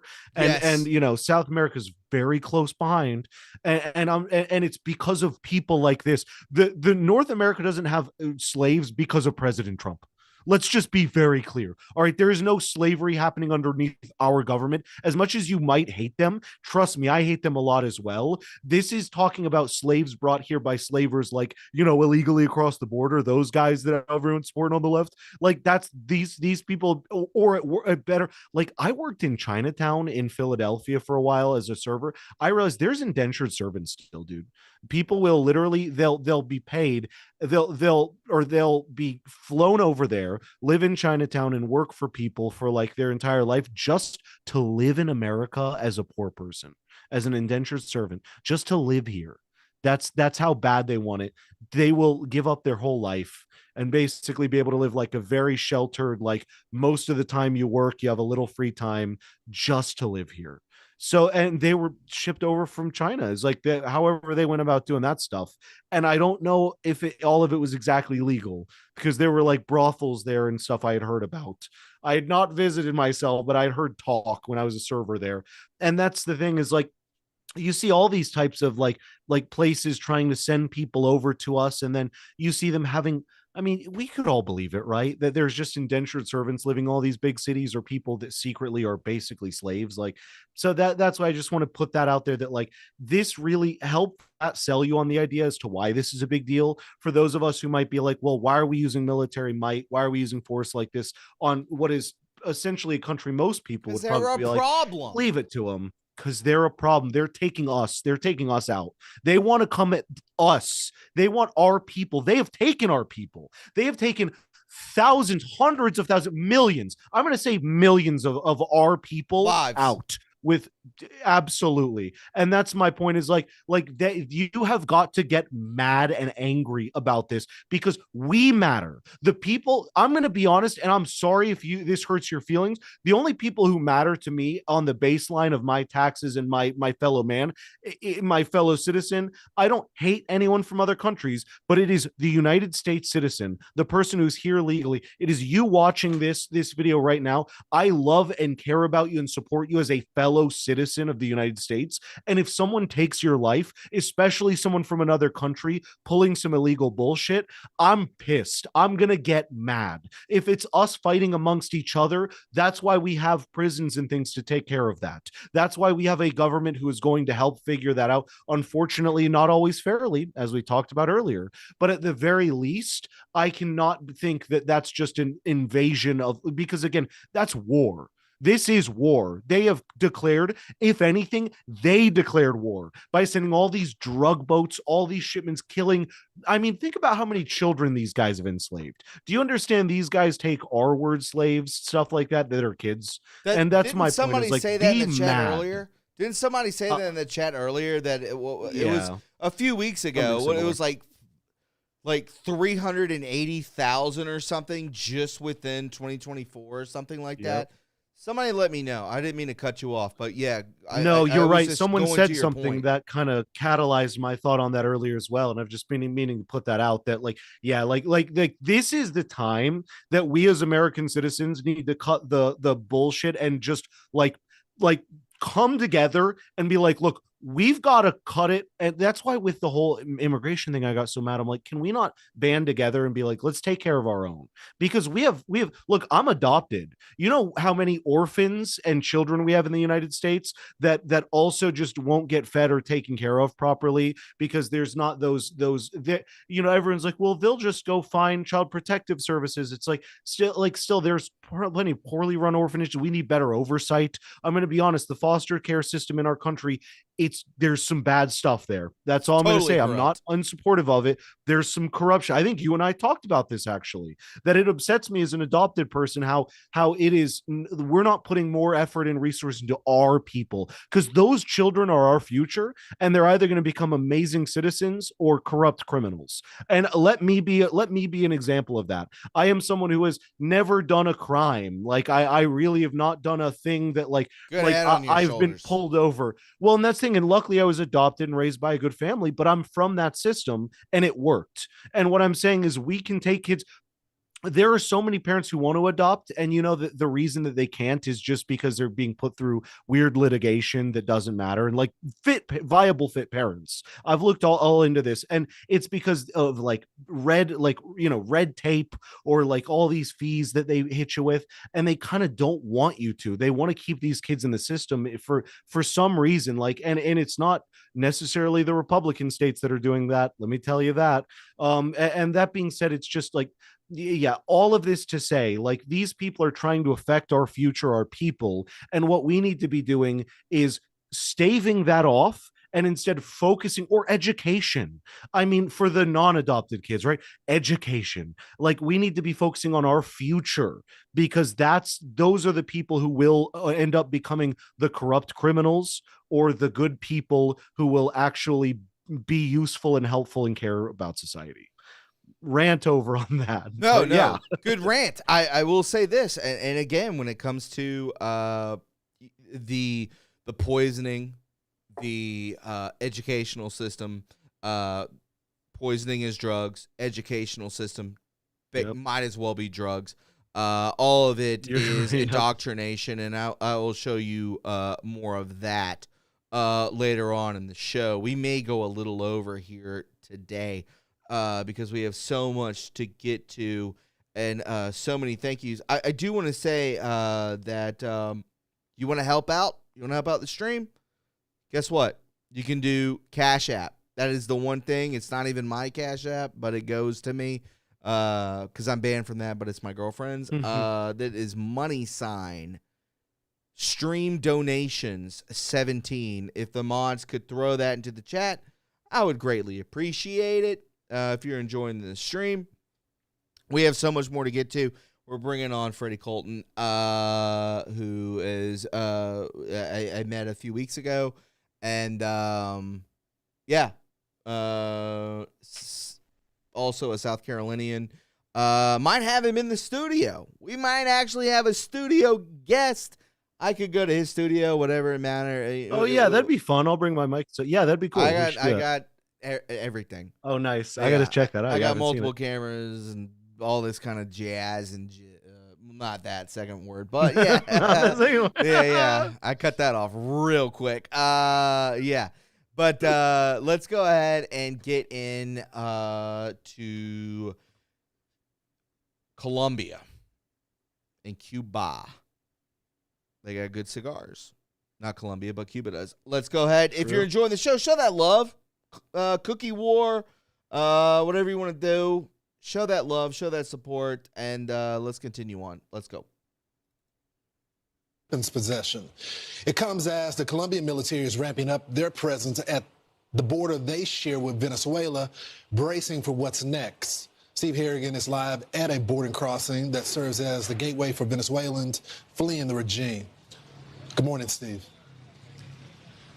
Good morning, Lawrence. They are bracing with a military buildup all along that border. If things go bad in Venezuela, this is the first place a lot of Venezuelans, hundreds of thousands of them, are going to run. You can see here behind me, you've got some armored personnel carriers. They're new. And people are pretty much flowing in a steady stream across the border. Right over that bridge is Venezuela. So they're going back and forth, really not being checked, but there is not a flood. Things are still pretty calm in Venezuela. There's not a humanitarian crisis. That has not happened yet. In the meantime, on the streets of Caracas, we did see a protest, pro-Maduro protest. Thousands of his party members now are marching in support of him. They want him back, they say. President Trump issued a blunt warning to the president of Colombia, saying he could be next, that he is a cocaine dealer and he's got to watch himself. I think the real country to watch in this, though, is Cuba. Cuba gets all its oil from Venezuela. Without that cash, without that oil, that regime could be in trouble, something President Trump has emphasized as well. Ainsley, back to you. Okay, thank you. And we'll get into that. These protests, folks, you think protests are real? You think any of that's real? It's so funny to believe that. I have an article on that as well. So, Cuba, Colombia, they're fleeing. If he has anything to do with cocaine, and listen, I've never done cocaine. Freddie, I don't know if you've done cocaine. I've had many of friends do cocaine. There's probably people in the chat that have tried it. But I'm just letting you know that it's all mixed with fentanyl. Back to your point, to kill our fellow Americans. It is a poison. This is a poison country. Cuba is a poison country. Colombia is a poison country. Who's delivering the goods? Take a good guess. CCP, baby. That's what they're doing. So, again, Colombian leader says, come and get me. What a stupid, arrogant. One of the worst. I've said this multiple times on the channel. I know you're just you're here today. But for years and years, one of the worst qualities of a human being is being arrogant. And a know-it-all. It's the worst. I think we can all agree on that. This is the Colombian leader. I don't know what he's saying, but in quotes, this is what it was. A mí no me amenace, aquí lo espero si quiere. No acepto invasiones, no acepto misiles, no acepto asesinatos, acepto inteligencia. Vengan aquí a hablar con inteligencia y lo recibimos y hablamos de tú a tú y con cifras reales, no con mentiras. Deje de engañarse de las mafias políticas colombianas, porque nos condenaron a 700,000 muertos, a ser el país más desigual. So you could see the gripping of the pencil. You can see the inflection of his voice. Colombian leader says, come and get me, you coward. Calling President Trump a coward. why don't you come and get me? Freddie, your thoughts on this Yeah, psychopath? I actually speak quite a bit of Spanish, and I'm pretty sure he was saying something like, "Oh no, don't make me face the consequence of my own actions. Oh my gosh, no." No, I'm just Oh. kidding. I don't Yeah, I know speak you were. Spanish, but That was that's what good. that idiot was definitely saying. That's no, that's so stupid. Dude, what are you doing? Like, if I wasn't an American, I'd be like, I'm not screwing with those guys, though. And Trump, of all people, and then Vance is coming up next. Let me tell you what, I am going to campaign my butt off for that guy. Like, as someone who just supports an actual, like, someone who's been in the military in office as well, I think that's You kind really of favor amazing. him. And like, yeah, like big time. And so that being said, like, this guy is messing with a country that is currently being run by like a legitimate general, is what I'm going to call Trump. Like sorry, what do you call the president? Patton. There's a yeah, conspiracy out there that he's the reincarnation of General Patton. That's funny, actually. That's I do know that. And there's Patton, my a meme grandfather about loves the it, movie too. and stuff. That's fun. I've not known that, but Trump Yes. is a general in what's the president called? Like the general of our military, or what, the chief of staff, something like what is it for Let the us know in the military? He's the chat. head of the. Let us know in Yeah, the someone chat. let me know in the chat. Chief but of staff. Yeah, Is it but that? basically, Let me know. no, that's not it. That's a different thing. It's something that he's like the general, but basically, and he is Let like us he's know. a leader. He is someone who actually steps up, makes things happen, and he's putting people in their place, and they're scared. They're crying. Commander in That chief. guy is commander in Thank chief. you, Zach from Tennessee. We are idiots. Zach. All right, let's Zach, go. we are absolutely, and I believe you mentioned he was also in the military. So Yes, knows, yeah, he exactly. was pretty deep into it. Yeah, So Zach, thank be you for our backup correcting military us. guy. Yeah, please. We're gonna call on you from now on, Zach, Yeah. when we need you. Yeah. But that being said, yeah. So in that sense, like Trump just is. I mean, this guy's so scared. Like that's like a president doesn't talk like that on TV. You don't go on TV as a president. Like if I'm very boisterous 100% guy, agree with what you're about to say. But if I'm president, I'm gonna like. Yes, we see that we've been threatened by President Trump. I'm going to keep this demeanor. I'm going to keep it in here. Correct. And I might barely use hand gestures. This guy's got a freaking pencil, right? He's like no.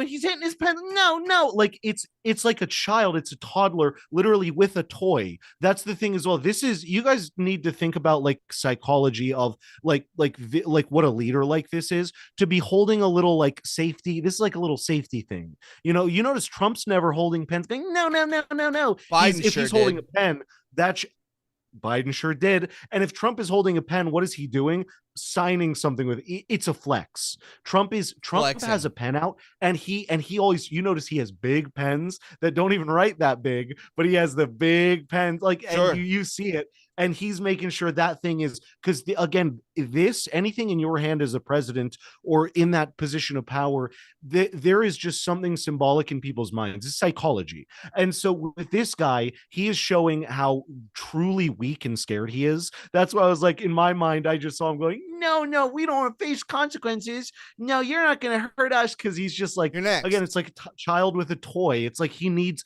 or it's like a smoker, like who needs to like constantly be like, or a vapor, a guy who has a vape all the time, and like I gotta always hold my vape, and he's talking to you with the vape, and then he's like hitting like binky. that kind of shit. Yeah, exactly what I was thinking, like a binky. That I was trying to think of the word, and that's exactly my thought. Is like it is this weird comfort item. He's scared. You can see him. With you his can just beautiful see how comb over. Oh, I know, right? And with just Still with on the his screen, tone, it's yeah, still on the screen for you guys to see. But yeah, that's why I say this is laughable. Good luck, Colombia. Let's do it. Let's run it back if you guys want to do that. Like, I'm Run fine. it back. Because Somebody mentioned the Cuban Missile Crisis. You want to F around and find out? Sure. Darla L says JD Vance's home in Ohio was attacked by another guy that doesn't know his gender. Yeah, I saw that assassination attempt. Secret Service captured him. Good. That's good. Good. And I'm glad with that. Zach from Tennessee. I serve at the pleasure of the President of the United States. Zach from Tennessee says, My let's boy. flex, baby. Yeah. Colombian president's words are almost too good. LOL. Like, yeah, it's like, just come and get me. Like, it's like, Yep. okay, well, we'll go ahead and do that if you want us to. If you Yeah, want us if to you wanna do put- such a thing, all right. We just saw what they did to Venezuela. You think they're not going to go tenfold on Colombia? They're probably already like seeing what we just saw there. They're probably 10 steps ahead and they're probably planning stuff now. That's the other thing when the press is like, "Excuse me, Mr. President." It's always the left. They go, "Mr. President, please explain your plans as to how to attack this country." It's like, yeah, no, let's not give away our whole plan. And well, he that's never why I'll does say that. It's always the sleight of hand. smart. Yeah, it's never Exactly. showing the Trump card. That is 100% what President Trump does. And watching that video was fantastic. Just to let you guys know. Love But before we get too far into this, I'll read you this. I don't think I did not send you this, but let me blow it up on screen really quick. All right, here we go. I want to say up front on this one that this is not hard news. I've been reporting hard news all day long, and 99% of what we report around here is hard news. But this is not. This is a speculation. But I find it compelling enough that I want to put it out there and perhaps look back on it sometime in the near future. And then the main question is this. And I'm going to ask you this, Freddie, and everyone in the chat watching. Did President Trump secretly cut a deal with President Maduro to make it look like he was captured when he was actually agreeing to capitulate and cooperate? Basically, is this what just happened? From Jordan Crowder. It's starting to make sense. Trump and Maduro make a deal. Maduro allows himself to be quote-unquote captured and spills the beans on how Venezuela helped the U.S. Democrats steal the you-know-what. Then Trump will pardon him and his wife and go after the Democrats. 26 will be lit, y'all. During the you-know-what election, truckloads of ballots were coming in from a third-party company called Runback for over a week after the you-know-what election in Arizona. The witness claims she was there until the 10th, and they were still coming in, and has no idea where the ballots originally even came from in the first place. Since 2016, U.S. elections have been using Runback, especially Maricopa County, Arizona. Runback prints ballots and mails out ballots, fills out ballots, and counts them off-site with, in quote, no oversight of election officials. Then they say that they need this, in quote, off-site, in quote, company that has no oversight and can make their own ballots because of how big the county is, and it just happens to need over 2.5 weeks after the election to count all of the ballots. We could take a listen to this. So there were trucks that showed up on the 3rd, and then the 4th, and then the 5th.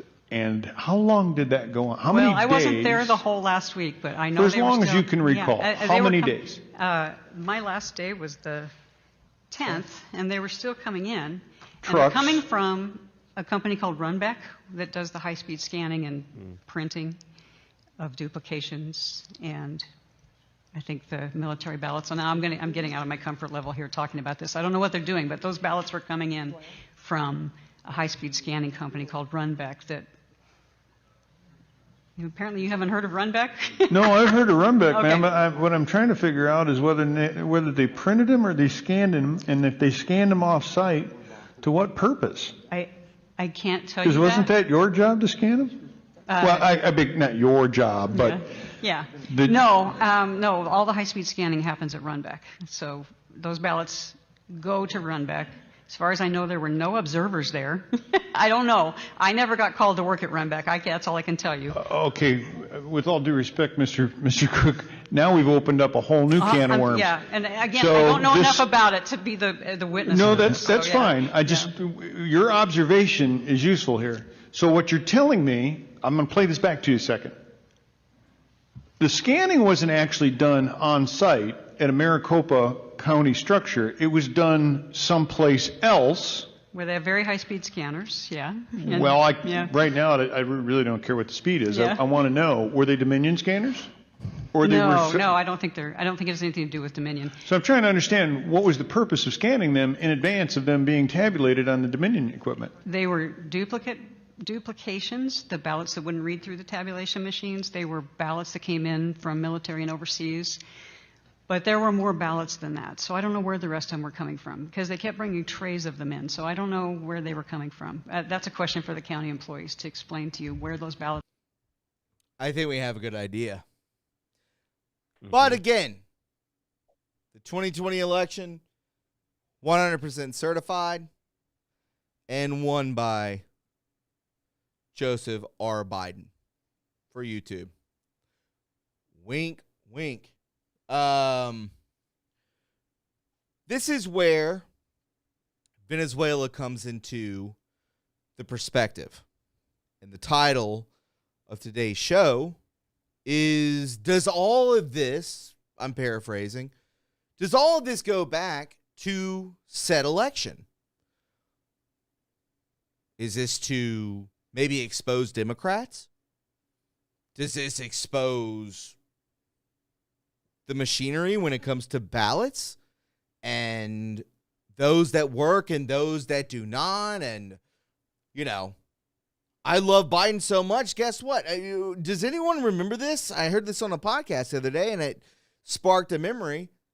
I love Biden so much that I went back and I voted twice and no one said a thing.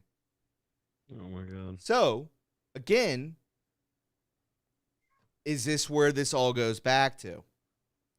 I don't know. But again, I'm not saying I can confirm any of that, but it wouldn't exactly surprise me at this point either. Is this how we finally expose 2020? Is Maduro going to bring all the receipts in exchange for his freedom? President Trump seems to be giving the idea at the hat tip online from the skiff, and we just saw all of that in what we just read. Is everything full? Is it coming full circle? All right, so I'll go ahead and lead off with this when it comes to this. No, Maduro is not going to get he's not going to be pardoned. If he plays ball, he's not going to. He is a dictator. He is a Marxist. He is a socialist. He is a narco-terrorist. These guys do not play by the ball. They don't play by the rules. They don't do any of that. So no, WLT, I don't believe that will ever happen. Oh yeah, just give us the deets and then we'll expose it and then you'll be free to go. I don't think that's going to happen. But do I think that it's tied to what took place 4 years ago? Most certainly. I do. I believe it ties into 100% narco-terrorism, drug boats, trafficking, drugs, human trafficking, et cetera, et cetera. And it also has a big deal to do with what took place 5 years ago. Do I have proof of that? No, I don't, YouTube. I don't. But I can guarantee you that this guy's not going anywhere. And there's a gauntlet. And the president of Cuba and the president of Colombia, you're on the gauntlet. Heads will roll, my friend.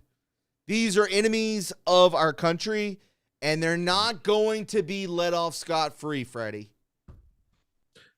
Yeah, you said it all, man. I mean, what world are we living in that we think that he's going to be just?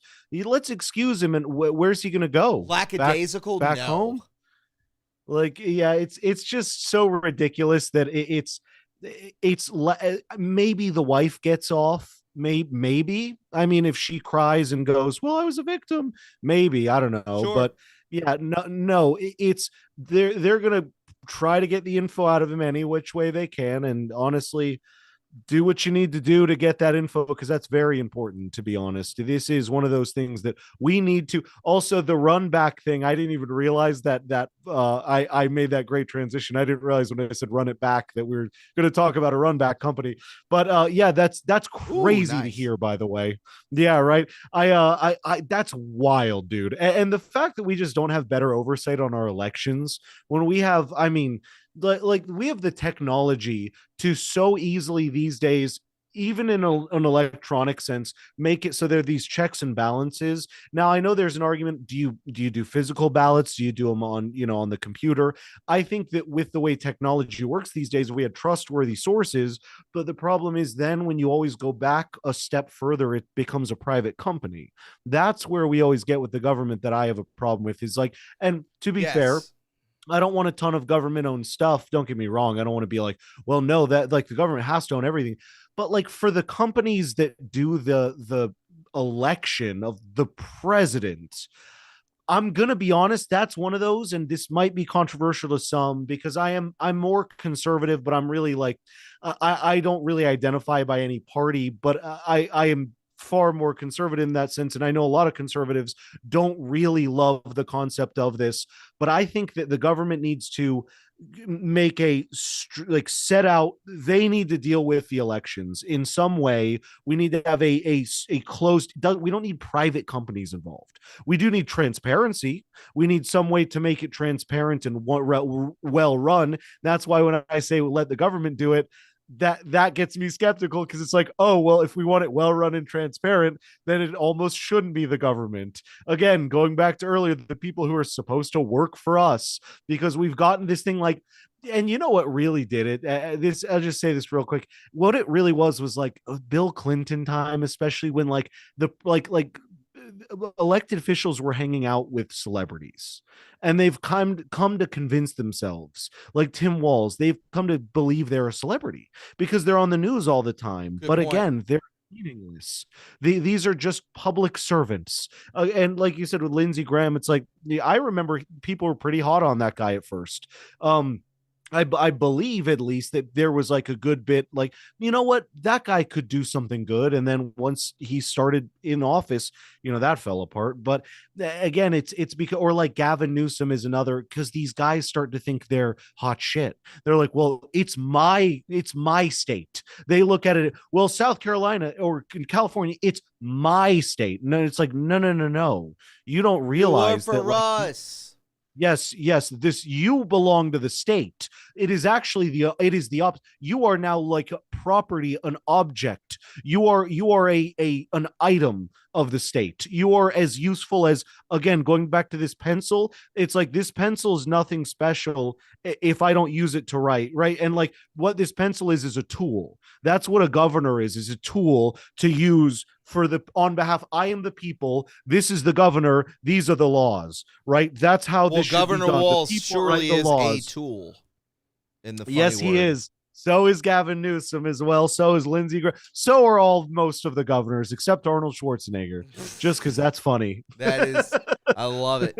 I agree with you. Yes, I am right there with you. These people are fools. So we'll go into this, and we'll just catch back up a little bit, and we'll kind of go on like a hyperscale type thing. But Ruby oil,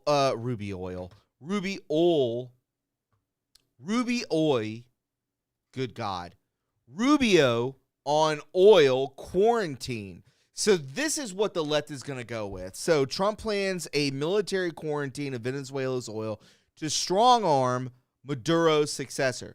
So again, we talked off air. I believe, and people can let us know in the chat, that there is now a successor put in place. But to what degree? Is there an oversight over them of the American government over this woman, over Venezuela? Is that the umbrella that we're looking at right now?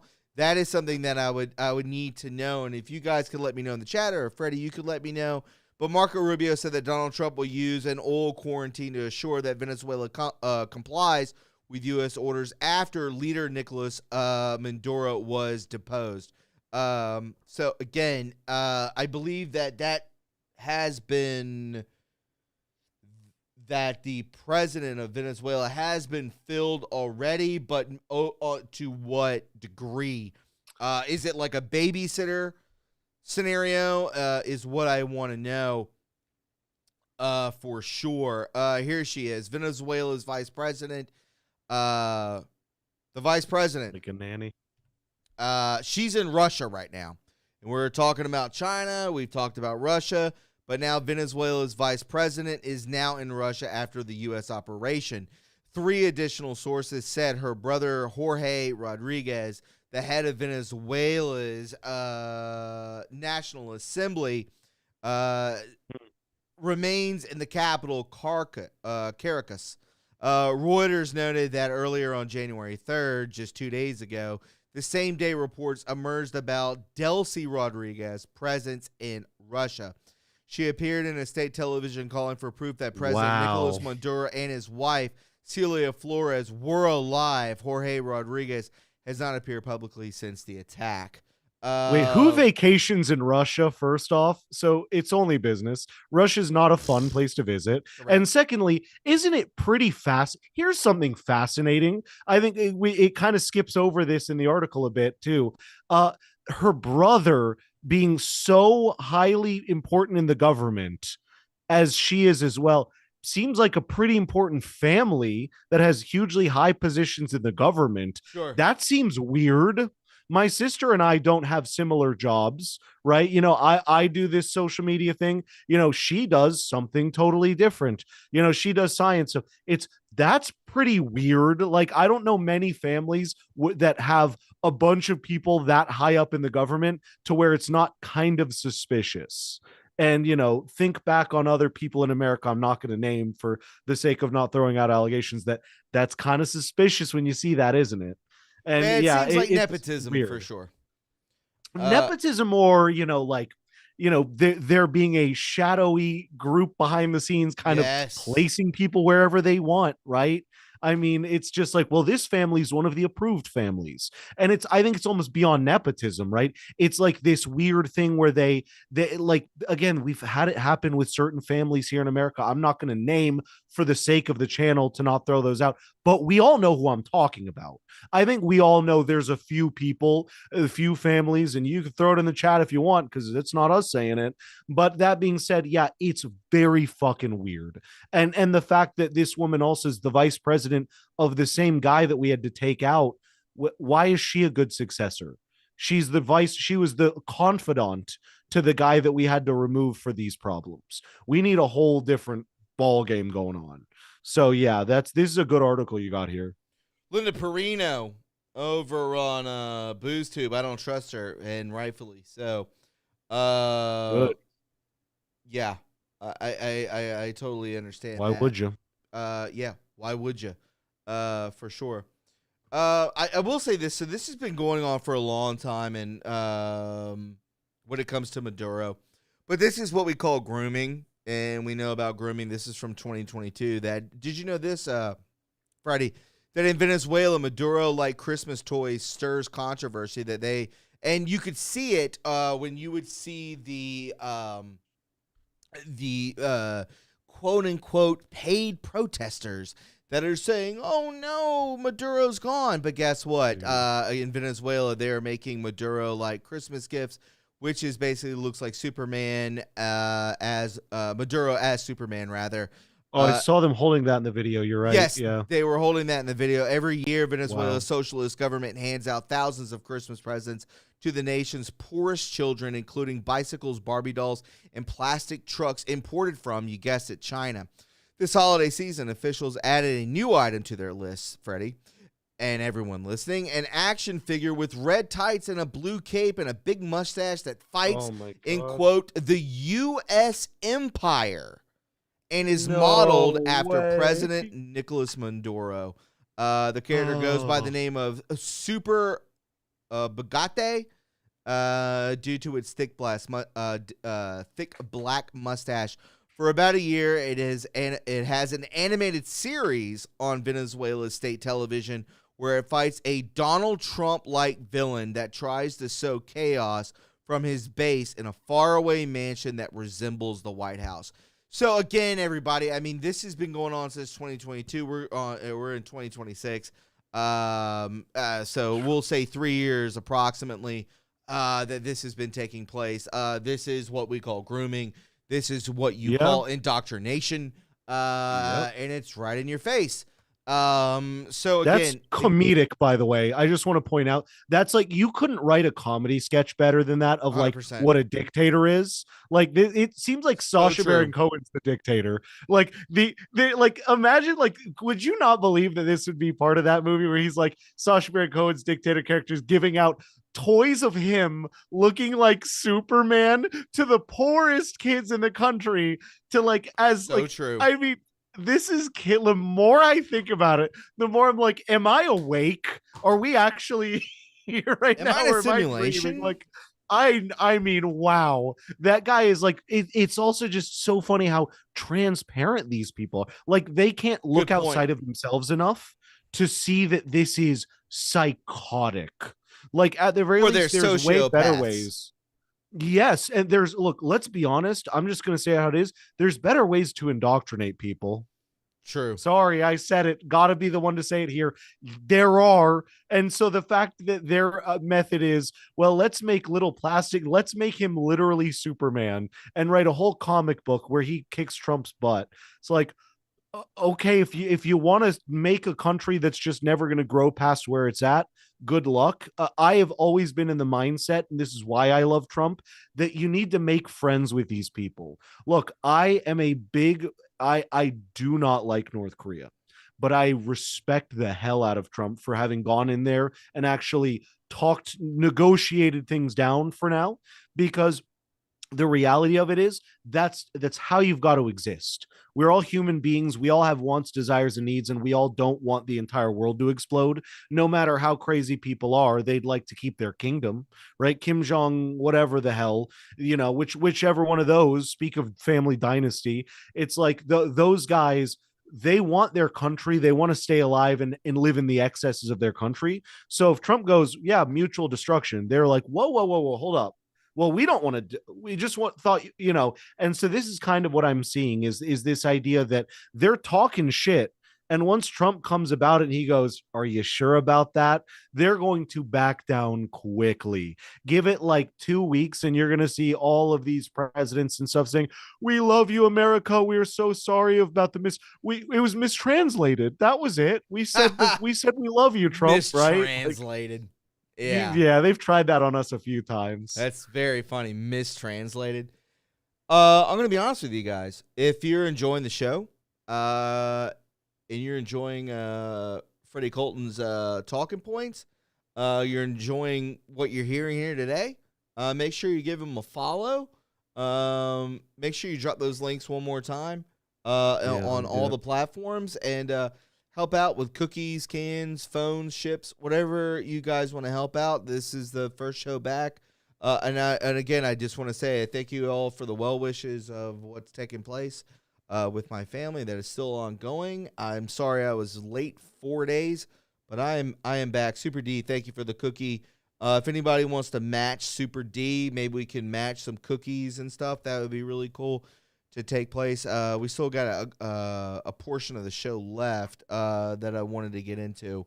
So help out Super D. Thank you, Super D, with the cookie donation. As we can see, Venezuelan exiles confront pro-Maduro protests abroad as global celebrations mark a regime's fall. Again, this is not a regime change. So, as we can see here, and I'll just throw it into your face right now, as a small pro-Maduro demonstrations emerge in cities as Mexico City, San Juan, Puerto Rico, They were met by immediate and vocal counter-protesters from Venezuelan exiles who challenged both the legitimacy and the composition of those rallies following the U.S. operations that resulted in the capture of said dictator. Listen, a young Venezuelan tells a Mexican who is defending Nicolas Maduro, not even a Venezuelan, but a Mexican that was set into Venezuela as a counter-protester for Maduro, is fake. Millions of Venezuelans are working abroad, working as waiters, bartenders, and other crap, and they are actually doctors, college graduates supporting their families from afar. Venezuelans, never seen this word before, expatriates, patriots on the ground insist that none of the individuals protesting against the U.S. actions were Venezuelan citizens. Boom! Instead, they argued that the demonstrations were largely made up of local activists affiliated with leftist or communist political movements in their own countries, expressing ideological alignment rather than representing the views of Venezuelans. There we go. Does that seem familiar to anyone? Can anyone look into D.C.? Can anyone look into what took place with George Floyd? Can anyone look into what took place when it came to the inauguration of President Trump? Anything else? Leftist or communist political movements in their own countries, they were affiliated with, expressing ideological alignments rather than representing the views of Venezuelans. And there it is. And there it is. Yeah, if you don't have a horse in the race, get the hell out is another thing for me. That's why with all these people talking about, well, America needs to do this. And I'm like, you have a British accent. Shut the fuck up. If you have a British accent, you don't get to tell me what to do. I mean, any of you fucking idiots that aren't Americans telling me what's good for America and us. Same thing for them, for the Venezuelan people. Look, all Venezuelan people, the citizens, are not evil people. The government's doing bad things. It doesn't mean every one of them is bad. And that's the thing. It's got these people are misrepresenting the desires of the human. That's exactly my thought. And they're being infiltrated simultaneously. Exactly. And that's the issue. It's like there's so many normal people, mothers, fathers, children, like that I would love to see heard, their voices heard, because they're probably like, no, we don't want this. We just want a normal country that we can have food and water and live, yeah. So I'm so glad you got that. That's a big one for me, dude. That's a huge one. That's crazy. Would you expect anything less though, Freddie? I mean, no. All of these protests, is any of this Black Lives Matter, Antifa, anything that you see, is any of it actually in concrete? Is any of it actually grassroots? No, they get paid. For my own, I've seen it for my own eyes. I'm not telling the story again that I've told 5,000 times that I saw during 2020, during COVID, during all that, and I saw the busloads of people coming into Greenville, and I saw all of it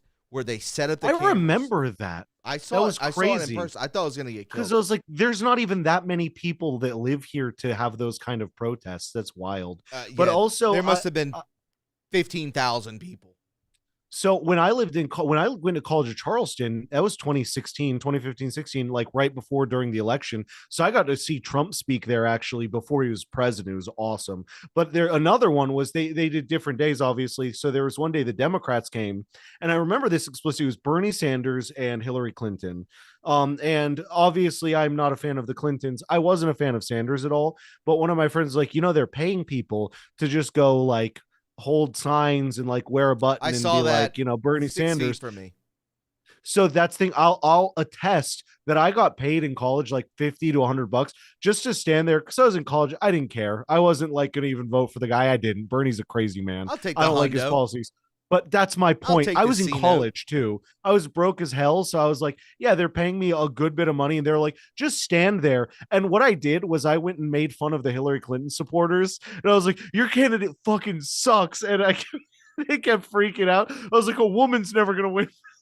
So I true. just was like, and then they paid me, and then eventually they were like, "Sorry, sir, you're just gonna have to leave." Like I was so mean. The Bernie side was like, "Yeah, here's your money, just go." But like, yeah, they'll do it. There's fund.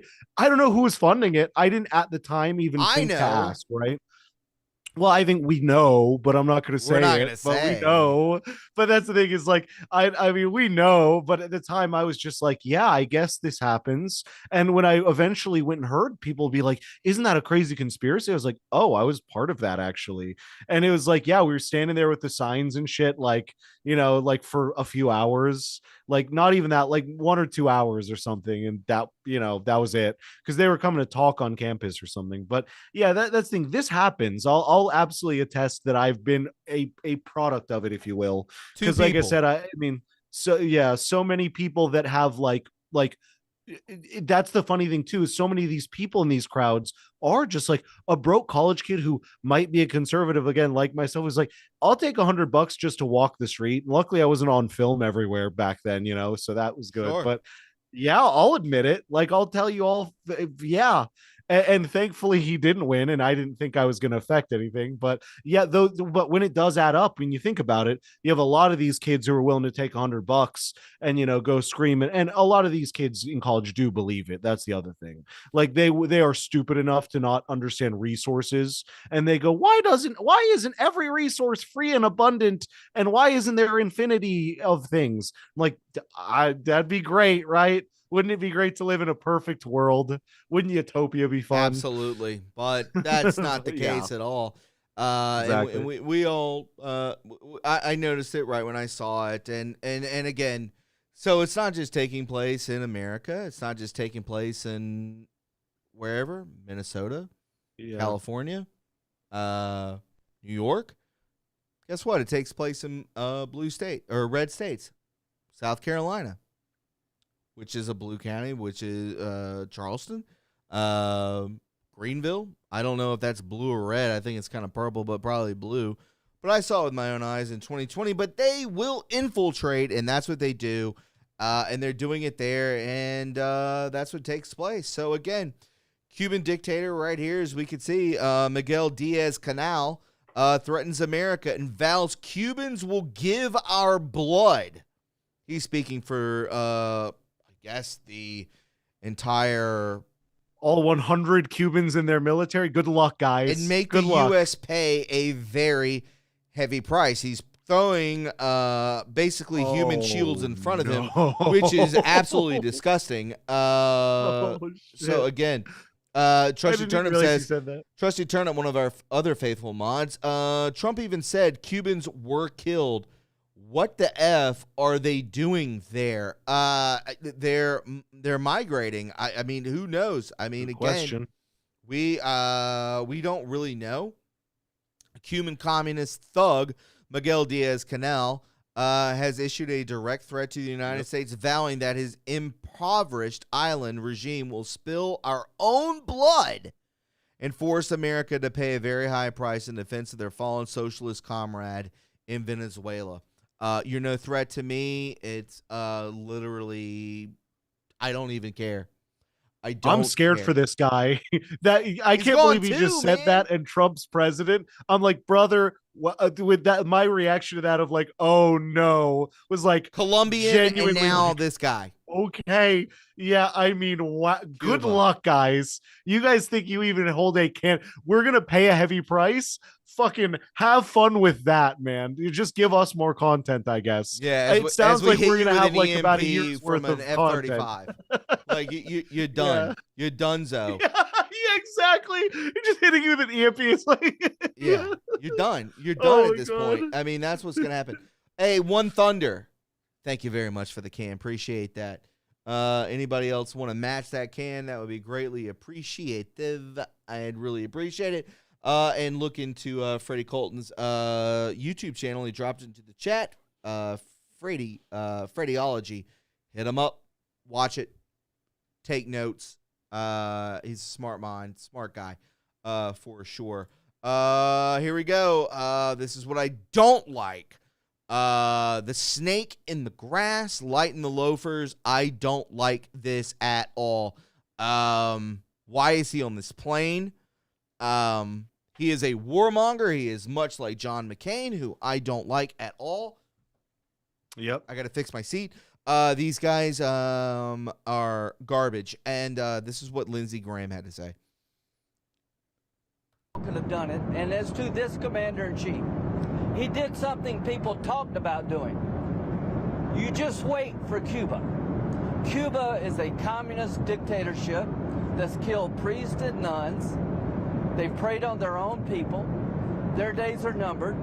We're going to wake up one day, I hope in 26, in our backyard, we're going to have allies in these countries doing business with America, not narco-terrorist dictators killing Americans. This is a big frigging day. And everybody in the world is thinking differently than they were just a few days ago because of what you did. Could have done it. And as to this, I don't like this. I don't like this. Oh, where nuns and priests have prayed about. I bet many a priest have prayed on you, Lindsey Graham. Look at Trump looking at him, by the way. No, I noticed that too, Freddie. I noticed that too. Of just like, why is he even there? Angry Mary on Pill says, wherever there's Lindsey, there's trouble. And I agree with that. I am not a fan of this guy at all. I do not trust him at all. He's got a girl's name. Darla L says he makes me sick. Linda Perino, you keep your enemies close. Interesting.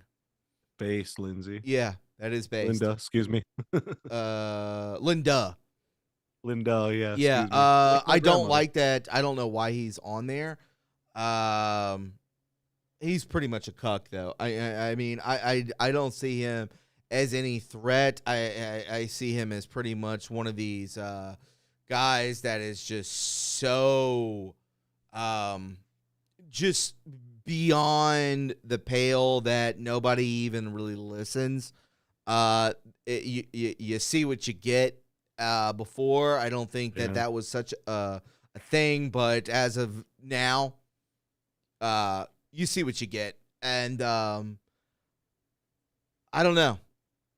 Oh, well, I mean, again, I've talked about this multiple times before. He got paid back in like 2006, something like that. Maybe it was in the 90s. He got paid $8 million from, come on, help me out.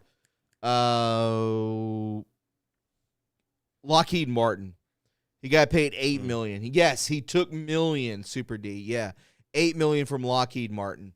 So, yeah, you trust him as far as you can throw him.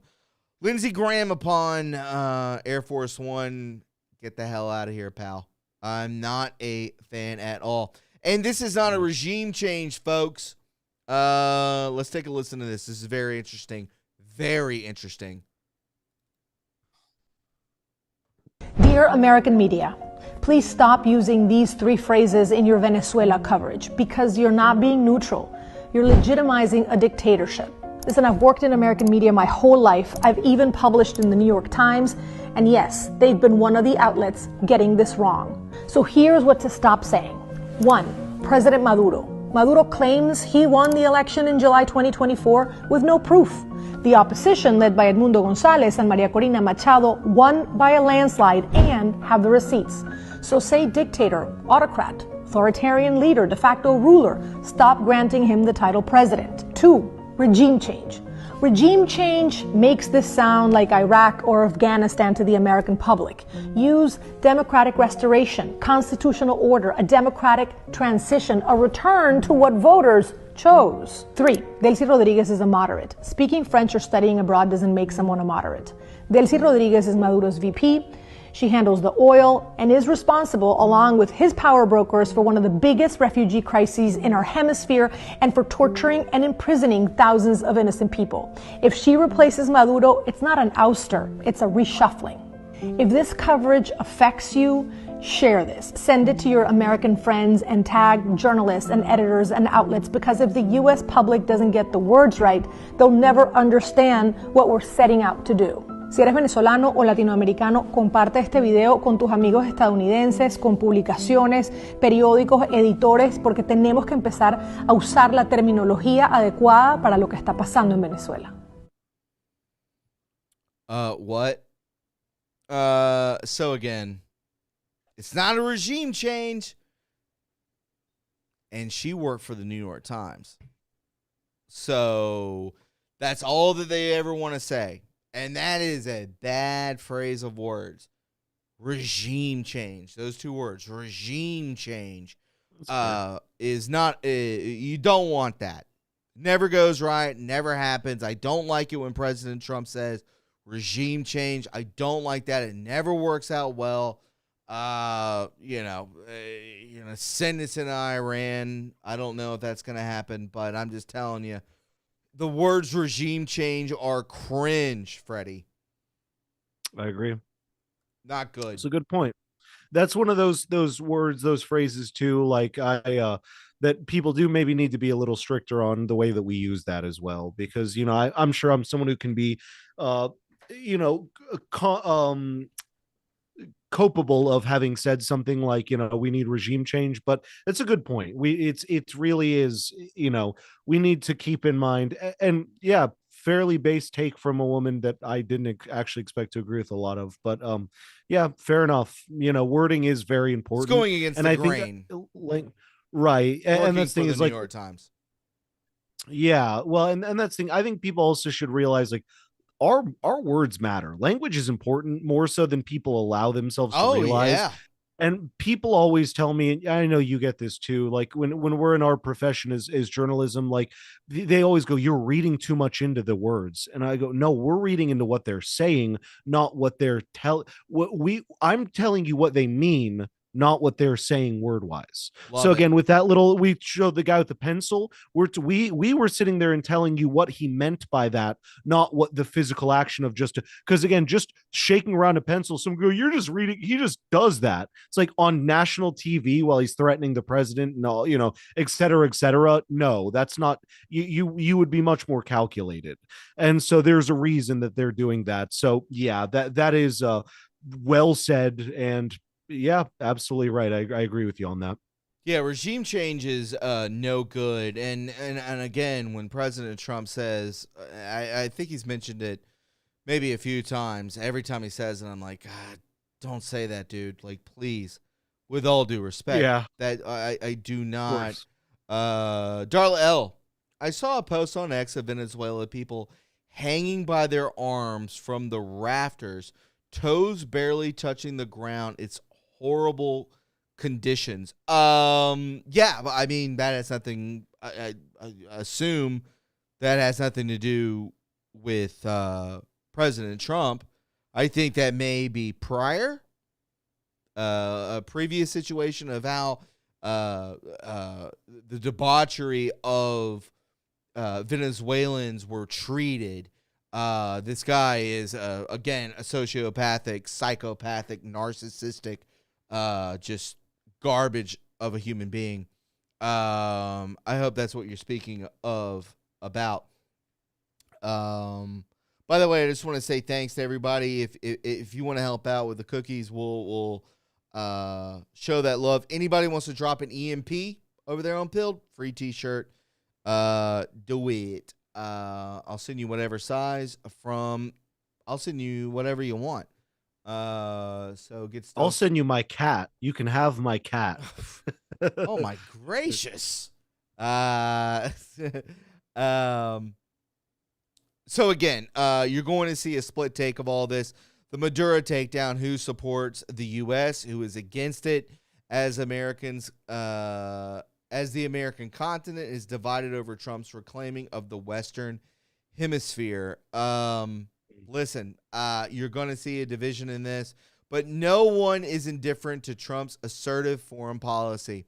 The stunning operation by U.S. forces capturing Venezuelan dictator Maduro and taking the U.S. and keeping him in custody to face trial is a historical milestone for our continent.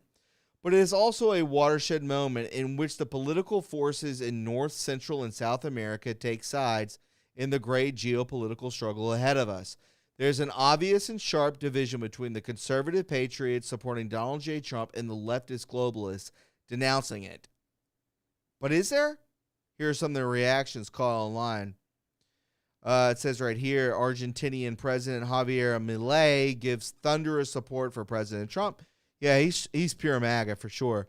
President of Ecuador, Daniel Noboa, stated that the time comes for every narco chavista criminal.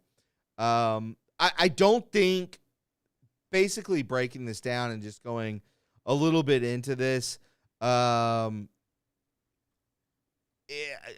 don't think it's divided, is my point. I think that even leftists that could be marching down the streets of Manhattan or in Brooklyn or in in the Bronx or wherever, Staten Island, or wherever, that they support this because it was a true dictatorship. And just like Darla was saying, that you have people hanging from rafters by their toes, barely touching the ground. And that's a thing. And I think people are noticing that. So again, I don't think there's going to be a lot of division in this. I think this is a win for Trump Dog, and it is what it is. The UN is not backing it. I'm not going to play that video, but the UN is not backing it. But is the UN really our friend? Let's be honest. The UN is trash. So, yeah. I'll leave you guys with this. When it comes to tax-paying money, Elon Musk says that the amount of money being stolen from America, going back to Mr. Tim Walz, that taxpayers are paying the most money ever, and it was stolen in the most amount in human history. Elon Musk tells Joe Rogan, literally the biggest scam of all time ever of human history, there has been trillions of dollars stolen. It is a scam. I think it's the biggest scam of all time. This is not something you ever sought out to do. The biggest scam of all time ever. Of human history. Of human history, yes. Wow. I think you're right. Yeah. What else it's could probably be better? a $1 trillion scam. There's never been a $1 trillion scam. There's never been a $1 trillion scam, Freddie. And we're just seeing the realization that Tim Walz may not see the light of day again, although Diddy only got 4 years for what he did. But again, Darla L, trillions. Trillions. We can't even fathom that number. For real. It's sickening. We're plebes. We're slaves. And we need to be returned to a republic, as Zach from Tennessee said way earlier in the chat. Your thoughts on that? It's disgusting. As a taxpayer. Yeah, that's I always before you start, I want to say this. There's a lot of people out there that are like, I'm not paying taxes. I'm not doing taxes anymore. You're starting to see more and more of that. Friends of mine, people on Reddit, which is a left-leaning place, everywhere. So who knows when it comes to paying taxes? This just stresses me out because the way I always like to look at it, I think this is a healthy way for everyone. Like when they were sending billions over to was like Ukraine and Russia, that feels like forever ago. They're sending billions of our dollars to overseas to just give like in cash, like spend it on whatever you want, right? Or and they're like, we trust you, spend it. But that's more money than all of us here in this chat will ever send in taxes in our life combined anyway, even if we become super wealthy, even if, inexplicably some of us become multimillionaires, still more money. Think about that. So that like that's many lifetimes worth of tax. That's how I think of this, is the tax of a citizen, the lifetime tax of a citizen That's how I like to put that, to say because the citizen working for the giving the taxes to the country should actually benefit the country over their lifetime, and their taxes should go to benefit the country, and an entire lifetime of taxes should be a net positive. That is enough money to make a positive, maybe build a park, maybe do help build new buses, things like that. That's cool. And that's build a good road. And I love to think of that. It's like, you know what? Many lives were worked and they worked hard to give us these things, right? They worked hard to give us this road. This road is maybe a couple people's lives worth of taxes, but damn it, they were locals who worked hard and they made that for us. Thank you. What do I have to say to the people now that our money is just willy-nilly anywhere? It doesn't matter anymore. Like it truly sickens me. It's exhausting to think about. Great wordage, exhausting. Yeah, I mean, I'm literally getting physically tired thinking about it. I'm like, oh my god. No. It's very true when it comes to it actually being exhausting. I will leave us all with this. Let me bring it in to perspective. Here we go. And this was reposted. I pray to God something very big is coming. Why did Trump post this 2 hours ago? What happened in 2024? And how is Venezuela connected? What is the real reason for the extraction? Again, this is ReTruth 2 hours ago. Today is January 21st. This is a CIA analyst, Michael Schur, PhD, confirms. Do you believe in quotes that the votes were manipulated and changed electronically in favor of Joe Biden? If so, how was it done? The Central Intelligence Agency toppled the United States government on November 3rd, 2020, live on national television. Dominion deleted 2.7 million Trump votes nationwide. Data from the analysis finds that 221,000 votes in Pennsylvania were switched from President Trump to Biden. 941,000 Trump votes were deleted. States using Dominion voting systems switched from 435,000 votes from Trump to Biden. Again, he reposted this. How is this relevant to Venezuela? And it goes back to the show of what's taking place right now. Could the seas of Maduro have everything to do with 2020? I think partially. Do I think that he's going to be pardoned? Not a chance. But I think there is something to do with this that can expose a hell of a lot of people that had to do with the connection of the 2020 election in Venezuela. Freddie, your thoughts? We got to be careful what we say. You're right. So I'm going to say, well put. That's all I'm going to say. I think I'll say this to the audience. We all know what we're all thinking. I'm thinking the same as you guys, but we got to be careful. So well said. I like it. I love it. I want some more of it. Listen, guys. When it comes to Freddie Colton, make sure that you follow him. That is the show tonight. We went 2.5 hours. This is usually a 2-hour show, but we went overtime, baby.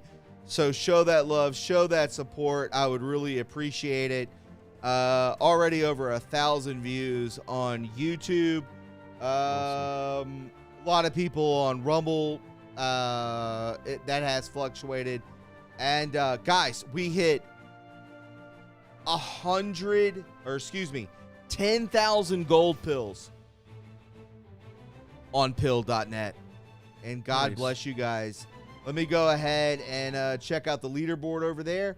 Solid Runner 17 with 2.8 thousand gold pills. Zach from Tennessee with 2.4 thousand. And Freddie from New Hampshire with 2.2 thousand gold pills. Let me go ahead and release the gold pills. What a day to be back. And I appreciate all the love and support. Freddie Colton, we have to do this again extremely soon. Would you? Yeah, man. We could talk about it off air, but let's do it more often, dude. I told you, like I said, like I'd love to do this. This first one went great. I think this is a lot of fun, man. It's a great audience, great time. I appreciate you having me. he's a local. He's a friend, and he knows his stuff. And I really do appreciate everybody tuning in, whether you're on Rumble, YouTube, and or Pilled. So get stoked on that, guys. We love you guys very much, and we really do appreciate. I'm going to go ahead and hit the outro. If you want to stay on for just a moment, Friday after the outro, I got you, we brother. can have we'll talk. a change of, just yap just for a moment. I don't want to keep you too long, but I want to thank everybody for hanging out. Please share, subscribe, hit that notification bell, and we love you guys very much. And just know, in the end, God wins. We love you very, very much. Take care, and I'll see you guys tomorrow at 4. Peace.